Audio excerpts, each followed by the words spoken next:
Hey, hi, hello, and good afternoon. My name is Amanda, and welcome to Harmony Portal Tarot Live. Hope everyone is having a fine Wednesday today. Take a quick drink of my water. I ran up here.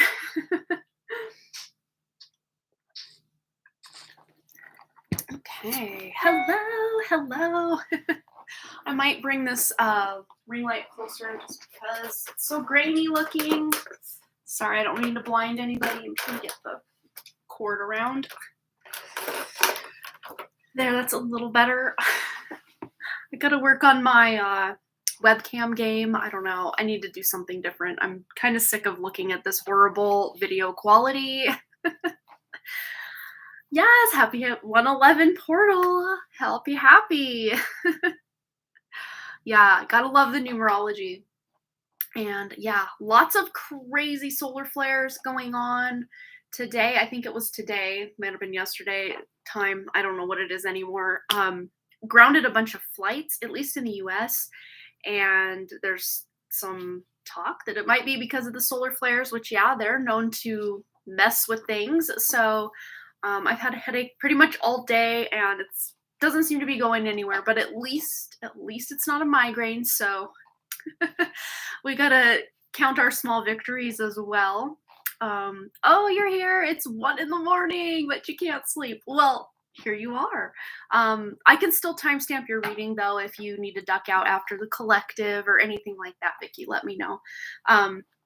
Yeah, I didn't watch the news. I saw another YouTuber that was talking about it. And I didn't listen in. I just saw the headline, if that makes sense. So I didn't know if it was real news or, what is even real news these days? Who knows? I don't know. But in other news, I have done a lot of clearing on my bookshelves. They are nice and dusted, for one. And for two, I put a lot of my pick a card table stuff up in those little boxes. And yeah, you had a headache yesterday, but so tired since the last 3-4 days. Yes, tired. And I think so many of us, I got on my little notes here to talk about Mercury direct and Mars going direct this month. Of course, still a few days for Mars and about a week or so for Mercury to go back direct. But oh my gosh, I think so many people are just so done with the Mars retrograde. I know I'm one of them, which is weird because I actually have Mars retrograde in my chart. So normally Mars retrograde doesn't mess with me so much, but it's in my 8th house of just not a fun house for it to be. So I'm just so ready for Mars to go direct. That would be amazing. But yeah, I think we will kind of tune in more on the Friday show. We'll probably do a Mars direct show. And yeah, Mars goes direct on Friday, but it's still going to take about a week or so to get its speed and get going. But we're going to kind of tune into that a little bit tonight and just kind of what we're all feeling collectively, whether it's caused by the solar flares or the astrological alignments or just, energy, whatever that looks like. We're going to tune in, but I'm going to say hi to everybody first. Linda H is here. Hello. We got Solar Siren. Hello. Amber. Hello. Vicky. Hi there. Yeah, that's all I'm seeing so far. It says there's 5 people here. I don't know if they count me or not. I don't think they do, but... let's see. Oh, hello, Ivy, as well. I just saw Amber, and then I saw Ivy right in between. There we go. Hello. You slept the whole day on Sunday. Oh, that sounds like heaven. I have been really tired. I've been going to bed early, but I have to wake up before 6, 2 days a week for Boston's jazz band to get him there by 7 o'clock. So it's pretty early mornings for us most days, and my kids are just kind of trending on, ooh, let's wake up at 5:30 every day just because it's fun. So I'm kind of a forced morning person at this point. Well, I have to get up in the morning. It doesn't mean I'm a morning person, but I usually do pretty good. But it's just this last few days I get them to school, and I'm just like, oh my gosh, I'm so tired. But then I gotta work out, then I gotta film, then I gotta da-da-da-da, you know how that goes. Oh, all right, so let's tune in for collective reading, kind of tuning into Mars going direct here in the next few days. We're going to do a deeper dive into that on Friday, so don't miss Friday. 11 a.m. Mountain Time, we'll be back Friday for the Mars, like, direct, more deep dive. But we'll kind of tune into that going direct. We're going to tune into just what's going on with the solar activity and just energetically, just how we're all kind of feeling a little run down, a little tired, a little ready for change, you know, all the fun things. All right, what do we need to know? Collective reading for all of us watching now and on the replay. Okay, we got a couple that are just sticking right out here. Yeah, there's us just wanting to sleep. Look at all that rest. But this is, I think, by design. We are at the beginning of a universal year number 7, which is about introspection. And there is an element of rest in there because it's not all about action. But yeah, we also have that wonderful Empress energy. So we're really wanting to feel more into our divine feminine nature. Whether you're masculine or feminine, we all have a divine feminine nature within. So just that more receptive kind of rest, take it easy kind of energy, which I know we've kind of been in that for a while. When Mars goes retrograde, which we'll get into it a little deeper on Friday. But when Mars goes retrograde, that forward momentum, Mars is the action, it's the warrior, it's the, you know, get out there and make things happen planet. And when it's retrograde, you know, of course, we're not taking as many actions. We're not feeling as motivated, as inspired, as passionate about what the task at hand is.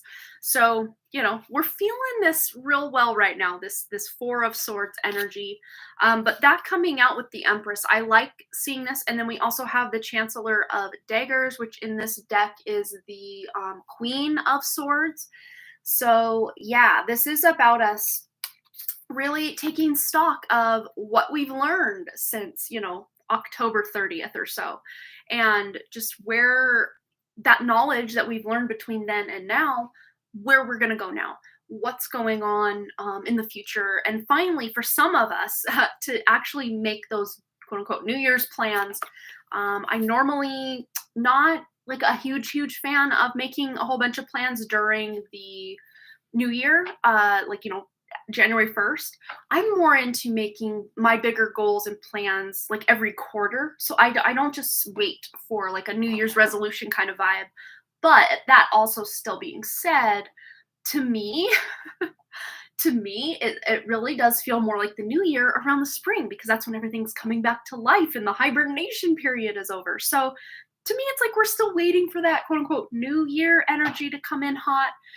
Going by the seasons, yeah, we're like in the middle of winter. Well, not quite the middle. We just started winter, and now they're like, oh, new year. So to me, that's always kind of rubbed me the wrong way energetically. Like we're being forced to, you know, have all this fresh new energy when most of us, you know, naturally are feeling like hibernating. Of course, my friends down under, that you're in the summer, you're lucky right now. But think of it. This has always really bothered me. I even asked a high school teacher, and they didn't really have, thinking back, you know, just my memory might not be 100%, but they didn't really have an answer for me. I said, okay, so we've got Oct, that means 8. Nov means, you know, 9. Des, D-E-C, means 10. But yet December is the 12th month. October is the 10th month, and then it should have been the 8th month, which really lines up with, you know, more kind of March being the new year time for, you know, what I would consider the new year. Anyone else get confused by that, or just wonder why October is the 10th month when Oct literally means 8? I don't know. Maybe it's just me. But yeah, we've got some, you know, clarification coming in, and especially, oh, you do have the answer to that. I would love to know. Is it has something to do with the Gregorian calendar? Because I hear that word thrown around a lot, and I know they've changed the time and the calendars, you know, who knows how many times. But time allegedly is an illusion. I know it feels very real to me, though. But yeah, with this Queen of Swords, to me, this is kind of picking up a little hint of Mercury starting to go direct here in the next, you know, week or so, and us starting to feel that forward momentum. But let's get a clarifier, just kind of a sneak peek into the future as to what we need to know about this forward momentum that we are, I think most of us are ready for. Yeah, the new year started late, right? Yeah. Oh, July and August were added during the Roman. Okay, that makes sense. Yeah. That makes sense. Yeah, Seven of Crystals, Seven of Pentacles. There's an element of patience. So it's not going to be this just abrupt, big burst of energy that everybody's just going to forward momentum, almost like pushing fast forward. To me, this feels more, like the retrogrades themselves. Like I was talking to a mentor client today. It's not that the planets actually stop and then go backwards. It's more like Earth is driving in a car alongside Mars, but if seemingly Earth on the trajectory that Earth is on it's appearing to go faster, but because Mars is also moving, it's seeming to go in retrograde or backward motion, although it's not. Or same with Mercury and all the others, right? It's just in the orbit that we allegedly, like, I don't know, this is just what science tells us. It could be completely wrong, but that's just how I interpreting it with the limited knowledge I have of the matrix and the universe and everything. But yeah, it's like that retrograde going forward again. It doesn't just just like speed down the freeway. We wished it would, I'm sure, but it feels like it almost is like that backward motion, and then as it goes stations direct, it needs to slow down so much that it appears almost to stop before it can then move forward. And then as it moves forward, it seems to gain speed a bit. And that's kind of how I'm seeing this return of our what's the word, like, just motivation, I guess, for and passion for life, and just even feeling like joy. It's been a very weird kind of void, like Mercury retrograde.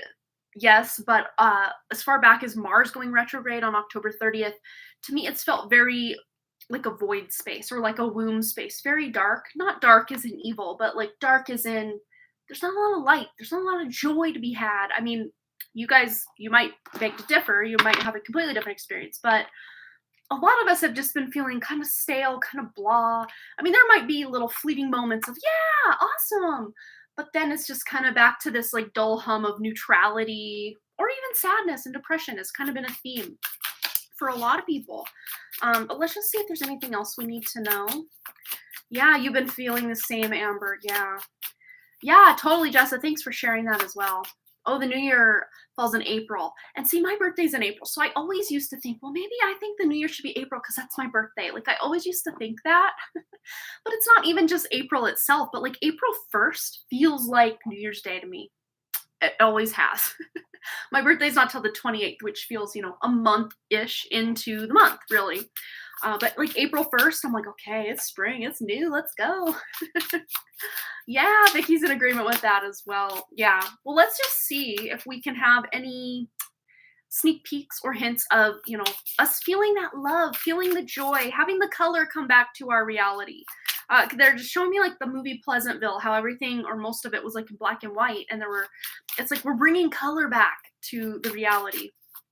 All right, so let's see, how can we bring this color back, or how long maybe is this going to take? All right, I'm here for it. We got the Knight of Cups. So, it's not the fastest moving, but also not the slowest. So I think we're just going to have to sit with our patience message. But I'm seeing by about mid-February, which seems like forever from now. Those that are like, no more. But at least that forward momentum is going to start to get us kind of, amped up, ready, just very slowly. Here we go. But yeah, we're slowly and steadily making our way, and probably by about mid-February for most of us, there's going to be this spark of joy that, again, it might come in very slowly and steadily, but not all at once, that we're just noticing that we're having more joyful moments through the day rather than just very fleeting, maybe every other day you have a joyful moment. It's going to be like more joyful moments, and kind of add up like that. And let's just see if there's anything else we need to know. Collective energies. And again, we're going to really dive deep into this Mars going direct energy on Friday. Okay, wow, that's a lot. A lot wants to be said, apparently. So prayers answered. So we got the number 12. That might be tomorrow. We got the 12th coming up tomorrow. So maybe there's a prayer that's being answered tomorrow. We also have You Are More, the number 30. So us just realizing that this is kind of just a season of life. This too shall pass. We are looking up to better, brighter things, but also having that kind of eagle eye perspective, seeing the forest for the trees kind of vibe as well. Metamorphosis, yes, look at this.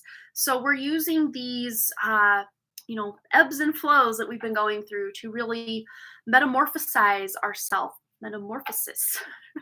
And we've got the number 34, which adds up to 7, just like the universal year of 2023, number 7. Well, it's not the universal year. Well, obviously it's universal year, but universal year number 7 in 2023, which is a little more introspective. And I think that just being this almost abrupt shift from the 6 energy to the 7 energy can be a little much and almost traumatic in a weird way. We wouldn't necessarily think that, oh, time is traumatizing us, or, the way the calendar's put out is traumatizing us. But I kind of beg to differ. I almost feel like my natural flow of just wanting to put myself out there and then pull back doesn't really align. It's a couple months off of what we're being presented with. Yeah, Linda, we're all feeling it. You're not alone. But it says here, shake, release, heal, and move on. And I think that's what we are needing, this kind of, I just heard grace period. So maybe we just need this grace period to kind of be in this void space, which sucks. Doesn't feel good. I mean, sometimes it doesn't feel bad either, but it's just almost causes a sense of anxiety, just not really feeling anything. And then that kind of causes anxiety. It's a whole thing. But we got the number 27 there, which is the ending. Add 2 plus 7 equals 9. So we're ending a cycle of some sort, even in the metamorphosis, the whole life cycle is a cycle, but each stage of that cycle is also a cycle. And, to me, this Mars retrograde has felt very cocoon energy, and this void kind of energy that we've been feeling is very womb space, very chrysalis, very cocoon-like. Doesn't feel good in there, really, for most people or most insects that go into the cocoon. I can't imagine that turning yourself to goo and then reconstructing yourself would be something fun. Yeah, I don't know. I don't know if the insects have that deep of a thought process, but if it were a human having to do that, I don't think it would be very fun. Oh, you've been seeing 27 and 99 a lot. I've been seeing 99 a lot too, and I don't know why. And not just like on prices. That's a pretty common price, like $3.99, $4.99. But yeah, like just randomly on things. All right, so let's see. We had a couple more donations come in. I'm going to go ahead and update that list. Check my phone out for any new updates over here. We got a couple. So, and I did put 6 spots available just in case my headache got worse, and I'm holding strong right now. It's actually, I don't really feel it so much. So, yay! You guys made my headache go away.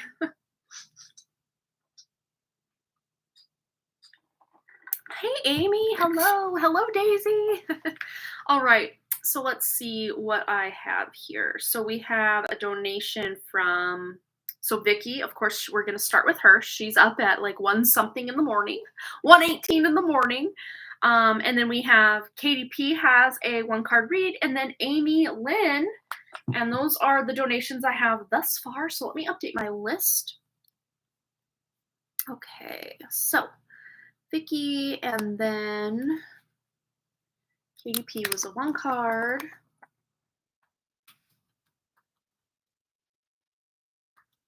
And it was Amy Lynn.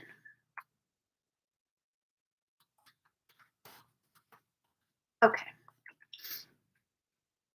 Oh, you donated. Let me log in. Sometimes it doesn't update. I'd say 98% of the time it does, but there sometimes is a random one-off. And there was someone, it was the last live stream, someone said they donated and I guess it didn't go through. So maybe double check. Let's see. Logging in. Ooh, my right ear's ringing. Oh, like 15 minutes before I went live. Oh, yeah, I don't see anything. But I'm logging in over here I'm gonna have to exit out of PayPal. It's just stuck spinning and spinning. I can also, oh, here it goes. It's gonna text me my password or text me my code to log in. Oh, there we go. Okay, so let's see. Nope, my last 3 are Vicky, Katie P, and Amy. So, yeah. Oh, you're right here. Oh, that's interesting. Oh my goodness. Yeah, but double check on your end. Sometimes if you push send and then you exit out before it's completely sent, sometimes it just doesn't go through. I don't understand their ways. Oh, hello, Steph Paints, aka Miss Gandalf. Hi. All right. Yeah, so we have Vicky first, and then Katie, and then Amy. That's the kind of order which I worked out here. I don't think I pushed enter. There we go. All right. So let's get into Vicky's question, which she does have in PayPal. Just let me know, Vicky, you're still here. So I can still timestamp it anyway. But Vicky, we're starting at 20 minutes, 33 seconds. 20:33. Okay. So I'm going to go over. Oh, she's here. Yay. Okay. We're going over to email. Vicky's question. Oh, and tell Cheyenne congratulations about the job. That's so exciting. I knew she could do it. So let's see. For Vicky. Hi, Amanda. Hope you're well. I am. Thank you so much. Can I please ask Spirit to shed more light on my job situation? I finished my contract in 5 weeks, and not knowing where I will be is worrying for me. Currently have nothing lined up, and I hate the thought of potentially being unemployed. I would really appreciate some guidance. Thank you, as always. You are so welcome. Okay. And it looks like we have Jamie's donation coming in hot, so I will add you to the list as well. But yeah, let's tune in for Vicky. Anything Vicky needs to know about her job. I'm going to reword it the way you did.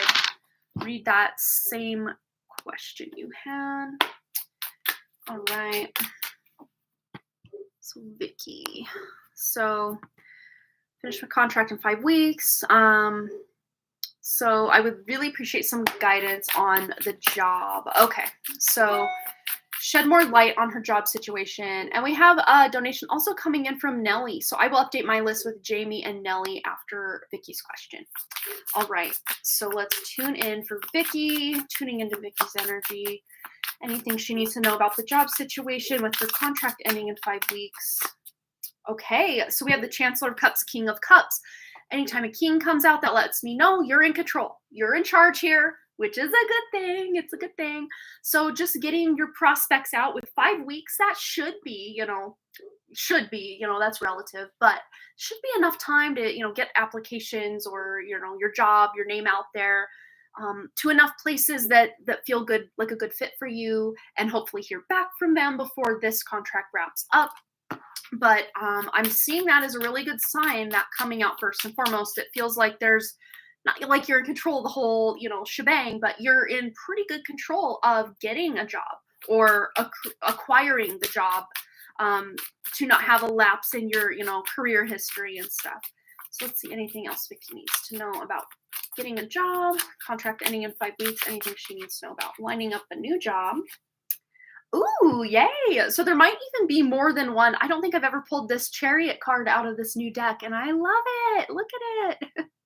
Literally riding around on an alicorn/unicorn. I think when they have wings, so a winged horse, I think, is a Pegasus, and a winged unicorn, I think they call it an alicorn. That wasn't a word I heard as a kid. I used to just call them a Pegasus. I don't know. But to me, this feels like there's maybe 2 jobs that you are wanting or kind of stuck between, or you're hearing back from 2 places, and you have to kind of decide, do I take this job or this job?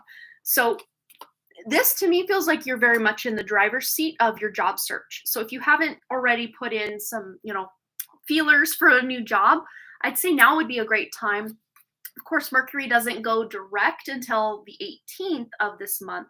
So maybe after or around the 18th, you would start to hear from some if you've already put an application in and you haven't heard and you're kind of worrying like, oh no, it could be why. And also Mars being retrograde, a lot of this time, it's like fighting double speed or like trying to swim against the current to really accomplish just the bare minimum of things for most people. Taking action has been very difficult since, around October 30th of last year. So it's been a whole thing, but I see you having at least two 2 places that you apply at least, or 2 that you're getting an offer from, and you get to decide which one you want. And whichever one you decide, I always say with the chariot, even if you decide something and then later on it turns out that wasn't the right move, right? You still learn the lesson and you still made the right choice for you in the moment. So I do see you making the right choice though, you know? Yeah, me either, Amy. No motivation. It's like I schedule things, and it's very interesting because like it's not like I dread going to work. I love what I do, but it's not like I'm feeling super inspired to like break ground and just do all these crazy cool things. But at the same time, I'm starting to feel it kind of nudge in the direction where I'm wanting to feel more inspired. But here we have 6 of Cups for you, Vicky, as well. So this, to me, this could be somewhere you've worked before, or kind of adjacent to something you've done before, or a job description that was a job you used to have, but maybe at a different place, if that is making sense. Maybe the same job role, but in a different company, or it could be a different job role in the same company that you once worked for. I don't know. You're going to have to maybe kind of do your own like head scratching and intuition on that one to see what that could be. But let's see. Anything else Vicky needs to know about this job? Getting a job. Ooh, yes. So you have the Queen. Sorry. I think these are both kings. Gosh, queens, kings. Kings or queens. Either way, there's more of a leadership role you're taking in this. And this is you literally speaking what you want out into existence. So this is, queens. These are queens. So Queen of Cups, using your intuition to secure the job that is best for you. And to me, this job will be very emotionally fulfilling. It'll probably be a job too where there's a lot of communication, either through email, working with clients, whatever exactly the job is that you're doing. There's going to be a lot of communication coming in very soon. If you haven't even applied for this position yet, I'd say very soon here in the next week or so would be a great time to get the ball rolling on, getting your name out there, your applications out there. Let's just see if there's any additional guidance for Vicky on this job search. New job, as her contract is ending in 5 weeks. This one wants to come out, and this one. Well, these 2. Okay, we have just trust. But of course, trust with action behind it is way more of a guarantee than just crossing fingers and hoping something happens out of nowhere. Taking that initial action and putting forth the amount of effort, like that mole, he might be blind, but he dug his hole.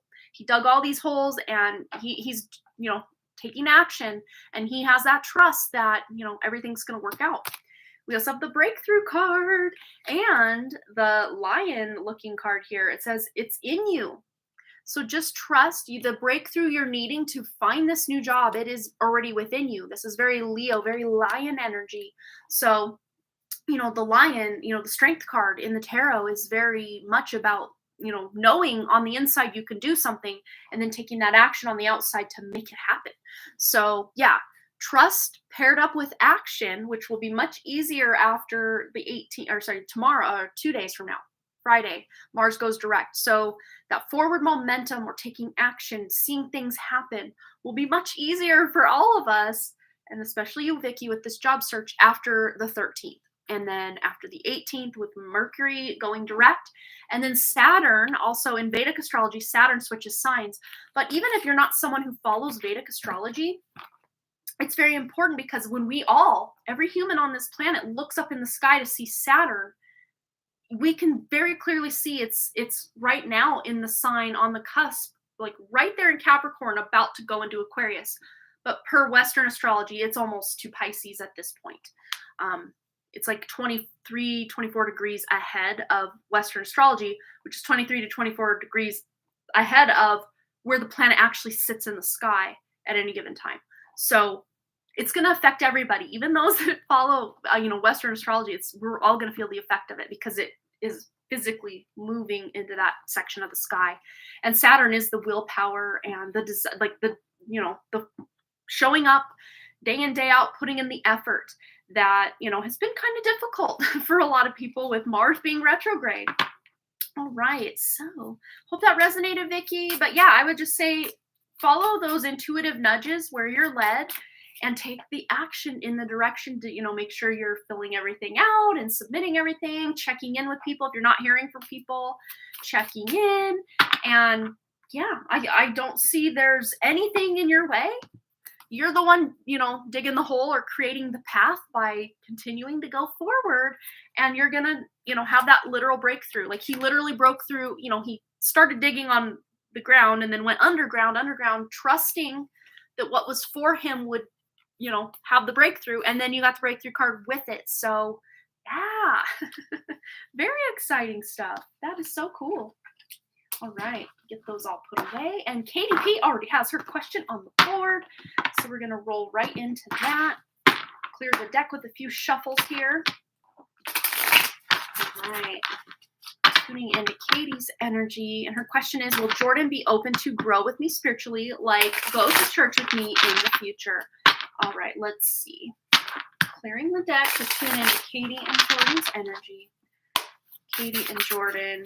Will Jordan be open to grow with her spiritually and go to church with Katie in the future? Ooh, we have Knight of Daggers. So something is happening here. There's a forward momentum. A lot of times, though, the Knight of Daggers, the Knight of Swords, can have kind of a sharp tongue. They can say things without thinking. Let's get some clarification on this. I want to see what's going on here.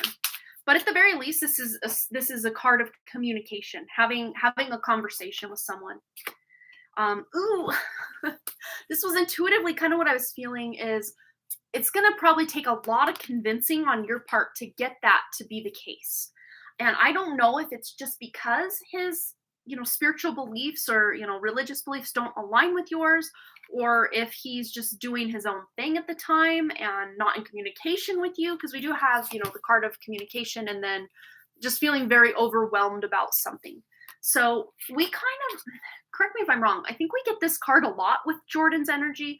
I just don't think he's very open to, asking for help or, just putting himself out there, speaking his mind, speaking his truth or anything like that. I think he keeps a lot of it in, which can be very heavy to carry. But let's just see if there's any chance, it's too many, any chance he'll be open to going to church with Katie, growing spiritually with Katie. You talk, but it's important. Yeah, for sure. You would want someone with a very similar value system to you. Yeah, well, we do have the Judgment card here. Yeah, you will try to date. Yeah. So with the Judgment card here, this is like spiritual awakening. So maybe after a very difficult, rough patch in his life, he would be more open. Maybe you talking to him and, communicating with him about it, he would be more open to entertaining the thought or at least trying it out. So it might come, though, after a very overwhelming time on his part, but you communicating and sharing your thoughts with him about it, I think is going to be the key. So if it's going to happen, it's probably because you're communicating with him, you're asking him, you're, and possibly after a very difficult time for him, which I think he might even be going through like recently, and even maybe right now, he's still going through mentally, maybe not physically going through a difficult time, but like mentally, he's got a lot on his mind. He's got a lot on his plate, maybe a lot of responsibilities, kind of worries or anxieties and stress going on in his life. But let's just see specifically about that. Yeah, so we got Page of Crystals. So this is the Page of Pentacles in this deck. So this is a potential, not a guarantee, but a potential for a new beginning, trying new things together. But with the Five of Cups, it's really going to be up to, is he seeing the glass spilled or is he seeing what's remaining? It's a shift in perspective, especially with this combination. There's going to have to be a bit of a paradigm shift or perspective change on his part for this to be a reality, I would say. So we're not getting a clear-cut answer because I don't think he's made up his mind about, what he believes or, just how I'm sure he's thought about, God and spirituality, but I don't know that he knows quite exactly what to believe or what he does believe or, you know what I mean? Seem more open to us, but I won't ask until he commits. Yeah, I think that's your best bet. And if things are going well between you, I would say you have a much better shot of that happening. But if you guys are still like separated or broke up, it might be a very long shot. But we have here earth magic. So just your connection, getting out in nature together, if that's a possibility for you, could really strengthen your spiritual bond. And that's the same with a lot of people, is just, feeling close to the Mother Earth, right? And that can really help us feel that there's more to life than just working and paying bills and, all the humanly things that we think are humanity, but getting so far away from, living close to the earth the way we're meant to. So, going on walks and hanging out together, like out in Mother Nature can be almost like church. I mean, there are so many poems written about fishing and being out on the river, like equating to like church for some men. Like it's a spiritual experience. Not just men, but like that's like some of the poems I remember reading. Like my dad had a bunch of like Field and Stream, magazines when I was growing up. So there were a lot of poems about, or like articles about, fishing being like church or spirituality in some way. So it might be even you kind of shifting your perspective on, and just kind of seeing that maybe you can take a spiritual opportunity in a very seemingly mundane place, like, out on a nature walk, and making it a spiritual experience. That could also be said with what we've gotten here as well. So maybe both of you are kind of shifting the way that you view church or spirituality, and where you need to go or what you need to say or be or do to, experience that spiritual experience.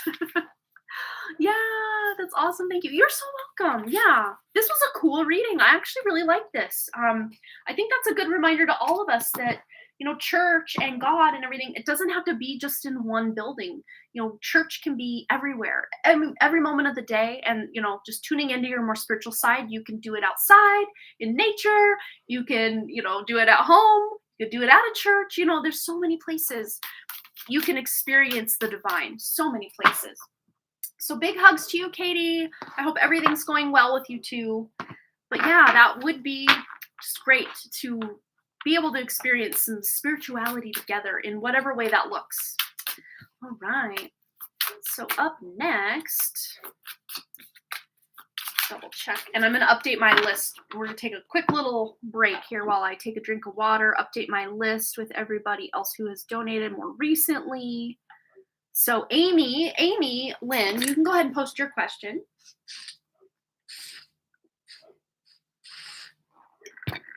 Okay, so Amy Lynn, and then we have Jamie and Nellie. So donation list, Amy Lynn and Jamie Wilson and Nellie. Okay, let me spell Amy's name right. I got capital A, capital M. That's one of my little pet peeves. But I got a slow pinky to take off the shift or whatever. Yeah, shift, pinky. My pinky doesn't always come up before I'm typing the next letters when I try to capitalize something. All right, so Amy Lynn, and I don't know if she sent her question in PayPal or not. No, so we'll wait for her question. And then Jamie is on deck, and Nellie is after Jamie. All right, take another drink of my water, and again, it's giving me problems. I got 99 problems, and my water bottle is always one of them. Sorry, that was a bad joke. I'm trying to get this little, I don't even know what you call it, the little rubber piece. This little guy, yeah. I'm trying to get that pushed in all the way so that it doesn't make so much noise, but sometimes that doesn't even matter, so I don't know. It's just full of air and it just never works right. Okay, hopefully, did Amy leave her question up? Let me go look.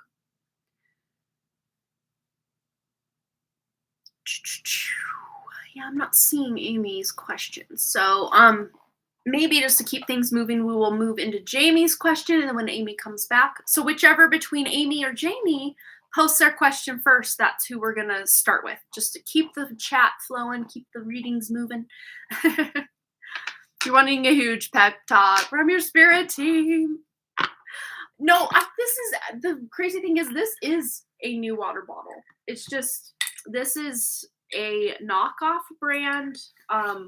lid for the Hydro Flask bottle called Gear Pros, but it came from the Shields store. So it wasn't cheap. So I don't know why it's just not working, but it's not just this one, it's the other one we have as well. So I'm like, I don't know, maybe it's just this brand that doesn't work. But even the old Hydro Flask one I had, like I would always have issues. Anything with a straw that's in it, but I prefer the straw. So it's almost like I'm preferring my own downfall by having to deal with it all the time. Because I could literally take the straw out and then just do this and tip it. I did not want to do that. Did you guys see me just pour water all over myself? It wouldn't be a live stream with me if there wasn't something crazy happening. Okay, whatever. It just looks like I peed my pants, but that's okay because I'm wearing black pants and I'm at home and no one cares. Everyone's laughing at me now. Okay, so Jamie wants a huge pep talk from her spirit team. And we, of course, are setting the intention to connect with Jamie's true guardian angels, true spirit guides, any false light entities parading around pretending to be Jamie's guides and spirit team. We're not talking to you. You're not invited to this party. You do not go to this school. We're only talking to her true guides of the true light, original source creator. I feel like I have to just like put labels on everything now, but we're vetting out pep talk for Jamie. We've already got 2 cards out. So 7 of Pentacles. So, okay. And the 3 of Wands. So there's an element of patience with some plans that you have. And I don't know if this is just because Mercury's retrograde right now or any, I'm not that guy that blames all my problems on Mercury retrograde, but this time with also Mars being retrograde, at least in my chart where my Mercury is in my 8th house, with Mars right now, retrograde, and then my Mars in Mercury's sign of Virgo in the 12th house, it's been messing me up energetically and just with like major ups and downs of things just not working the way I need them to work, especially with my electronics and stuff. So you might have been feeling some ups and downs and just, why can't things move forward? Why can't things move right?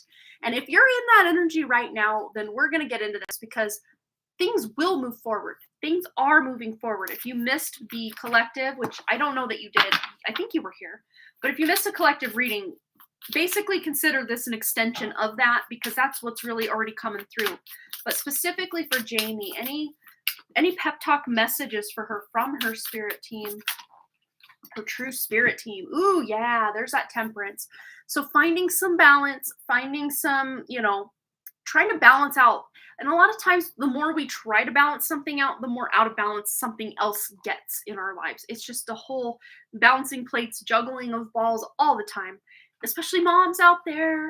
Mom vibes. This is mom vibes right here, just trying to balance everything. So don't beat yourself up if not everything is, done at the end of the day. All your to-do lists are crossed off and, everyone's clean and happy and we can't, as human beings, as mothers, we can't have everything go right all the time. Mom vibes for sure. But this is letting you know that with a bit of patience, you will be able to start really moving forward on something. But it's going to take some balance in, really all areas of life. And this to me feels like kind of a hangover from 2022 with the 6 vibes of 2022. It was very Temperance energy, very mom vibes as well.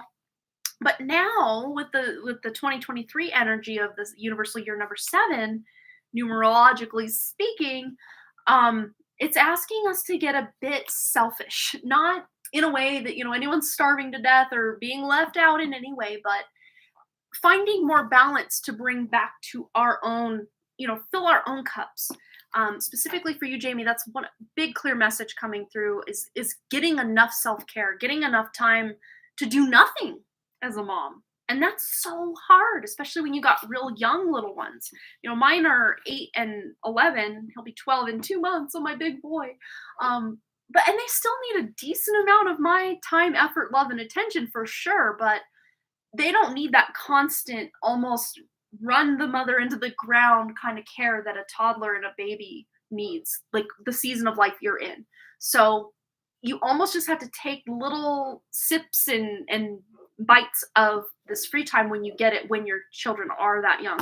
But let's just see the pep talk Spirit has specifically around this message of mom and being able to balance being a mom, but also being Jamie and what Jamie wants to do and what Jamie wants to accomplish. And, just Jamie taking a break, right? But let's just see any words of wisdom from Spirit about all of this. Finding the balance, finding time for yourself while still showing up for everyone else. Yeah, it can feel so hard. Feel this classic overburdened. I mean, this is exactly in line with, how you're feeling.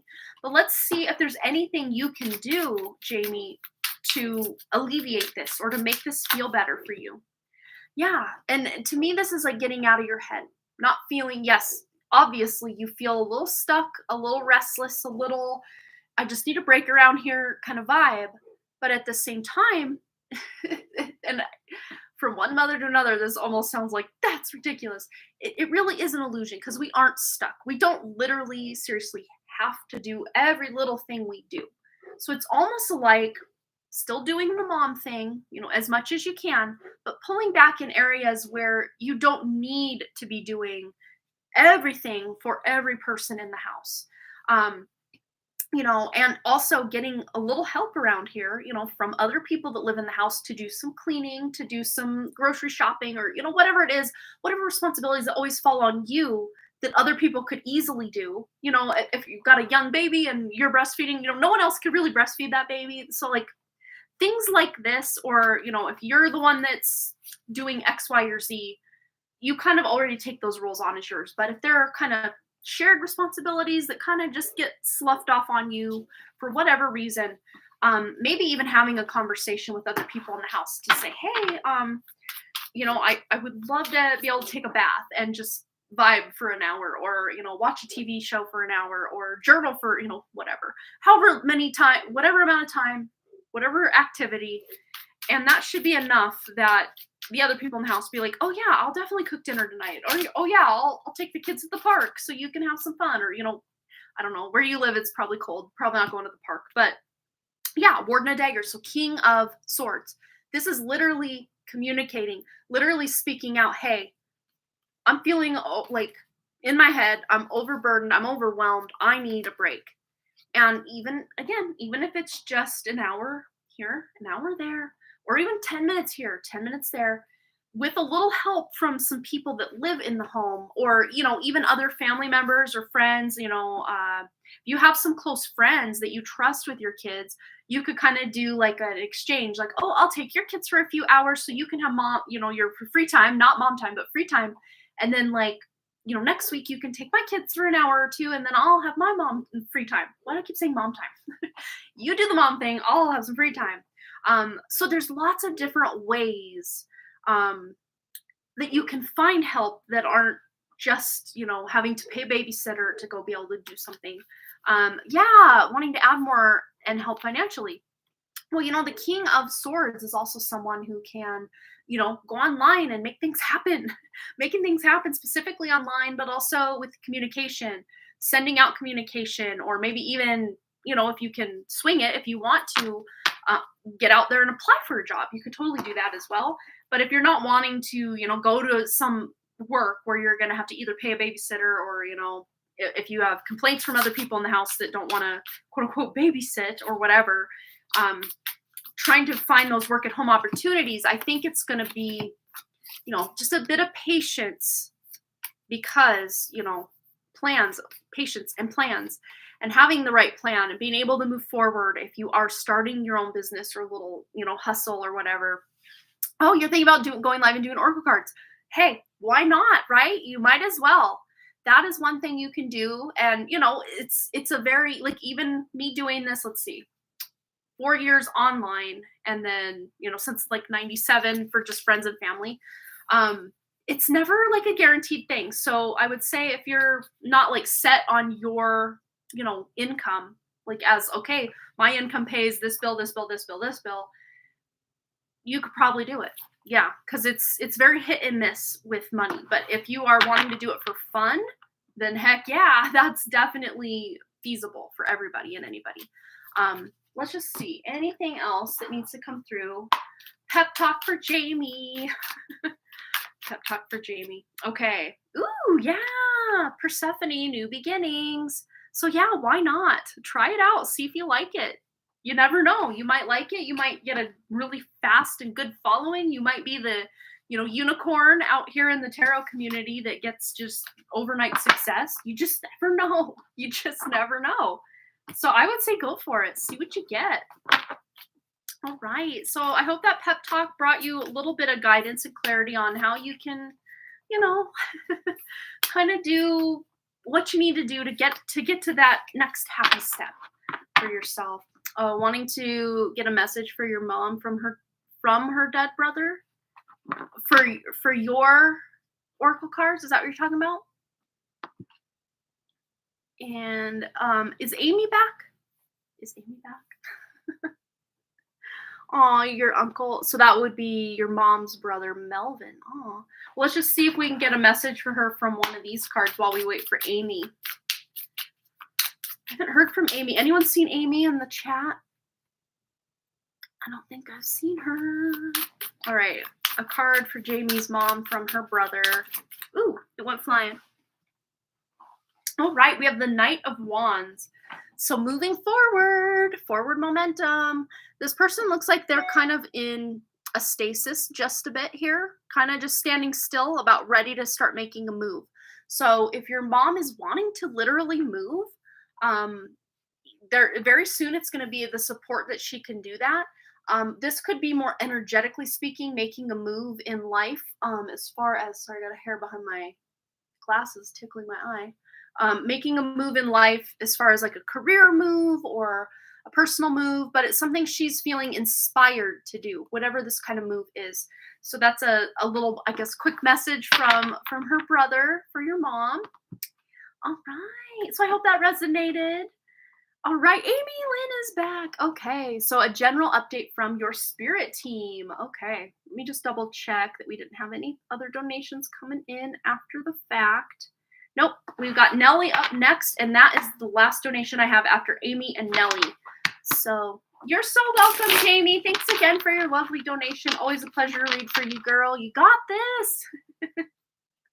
All right, so Amy Lynn. Let's get a general update from Amy Lynn's spirit team.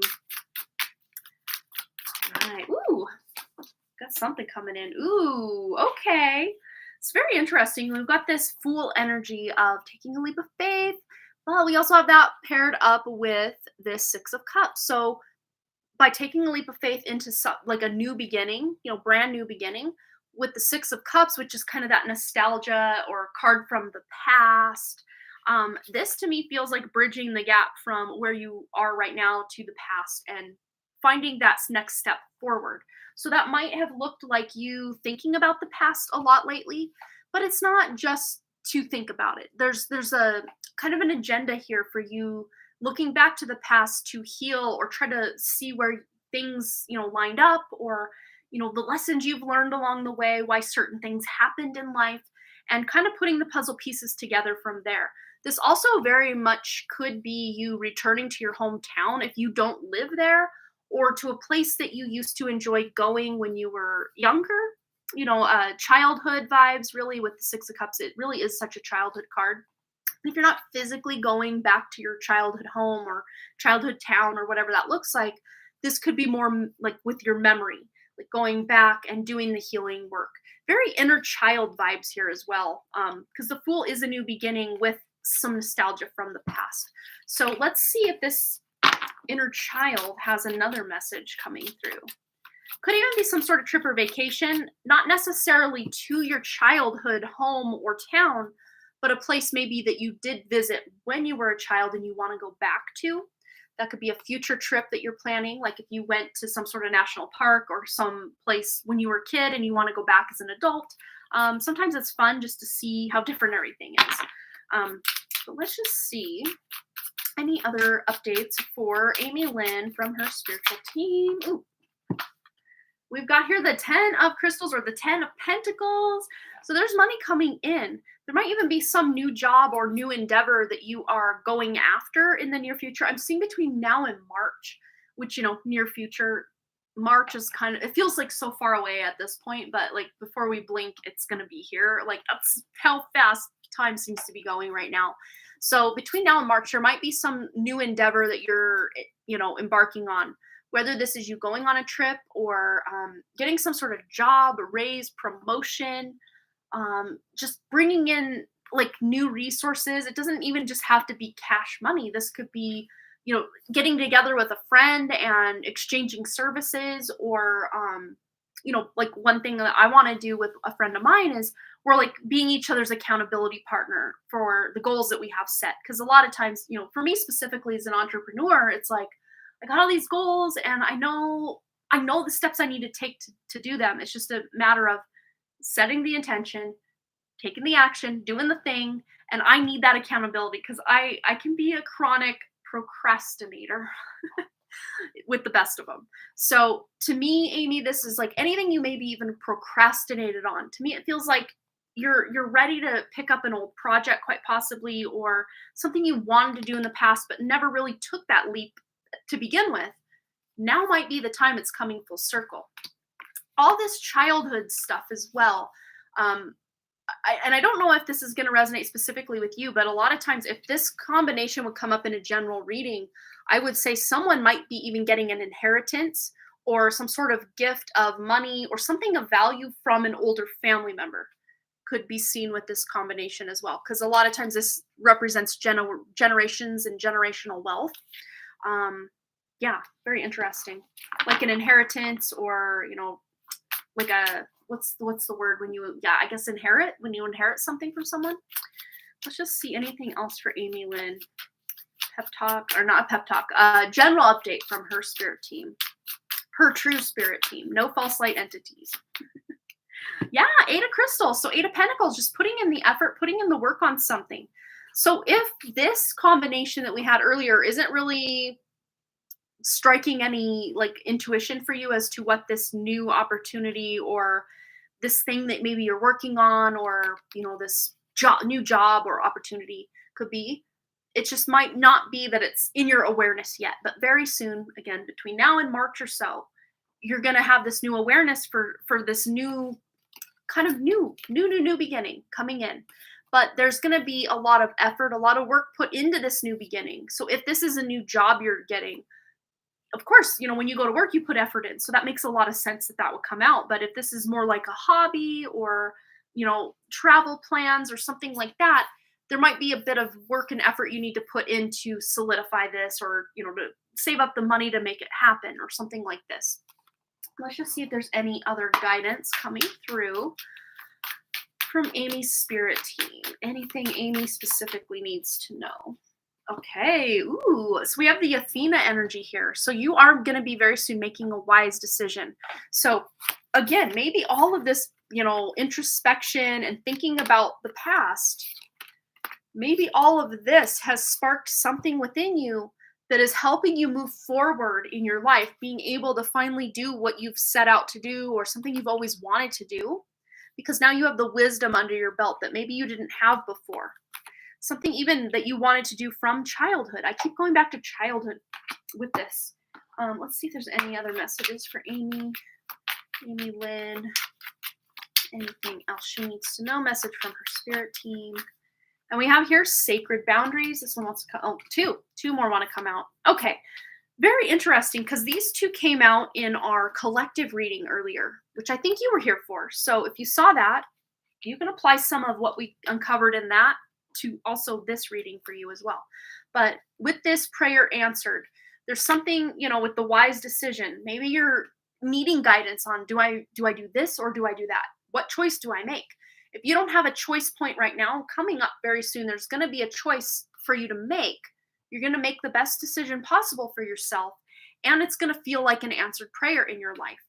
With the shake, release, and heal and move on, again, I really see this as you moving on to new territory, quite literally moving from your house or your job to something completely new, or maybe even getting into a new relationship or friendship with someone, maybe even from your past, but you haven't spoken to them. That could be another way we could interpret the Six of Cups with kind of everything else we've gotten here. But then we also have the Sacred Boundaries card. So to me, this is, with the 43 there, that's that universal year number 7 that we're tuning into. This also adds up to 7, of going within to really do that introspection and thinking and journaling and processing everything that you need to know about maybe specific, relationships, and even going back to the like inheritance vibe. If there are family members, specifically older family members in your line that keep crossing your boundaries, or they're toxic to you in some way, this is about setting proper boundaries. And it's not even about, a lot of times when we put up a boundary, it feels like we're blocking people from getting into our energy field. Even sometimes we can block the good stuff out because we're trying to block out the bad. It also sometimes blocks out the good. So one thing I would maybe say instead of setting boundaries would be just to raise your standards.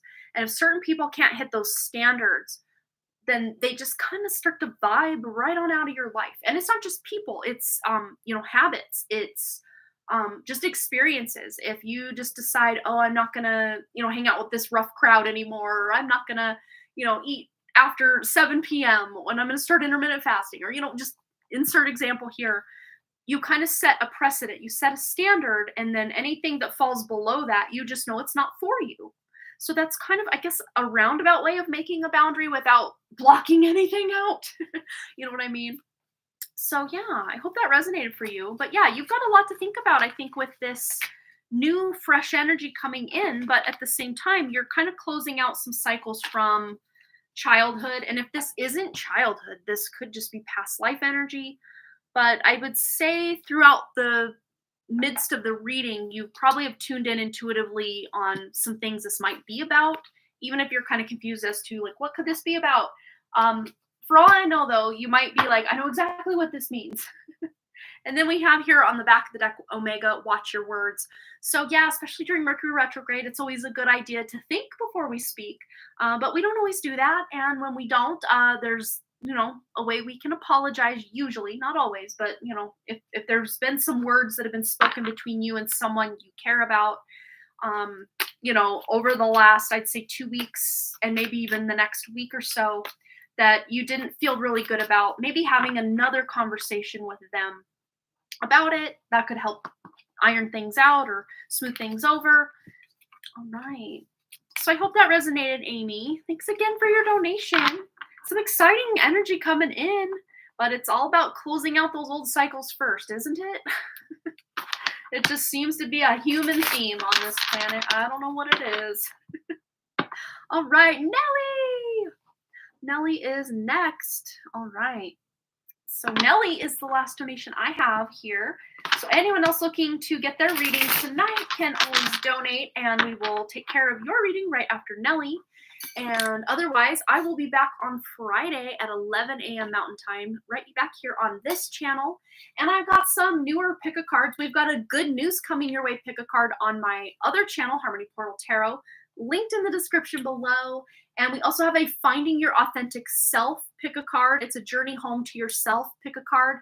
It didn't really get that many views or much engagement, but I thought it was such a fun, almost like a choose your own adventure kind of pick a card, but it felt really cool.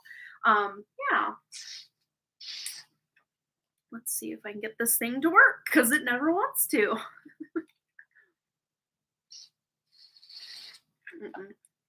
It's like, ha ha ha. No, we're not gonna work for you. And then let's see, Friday.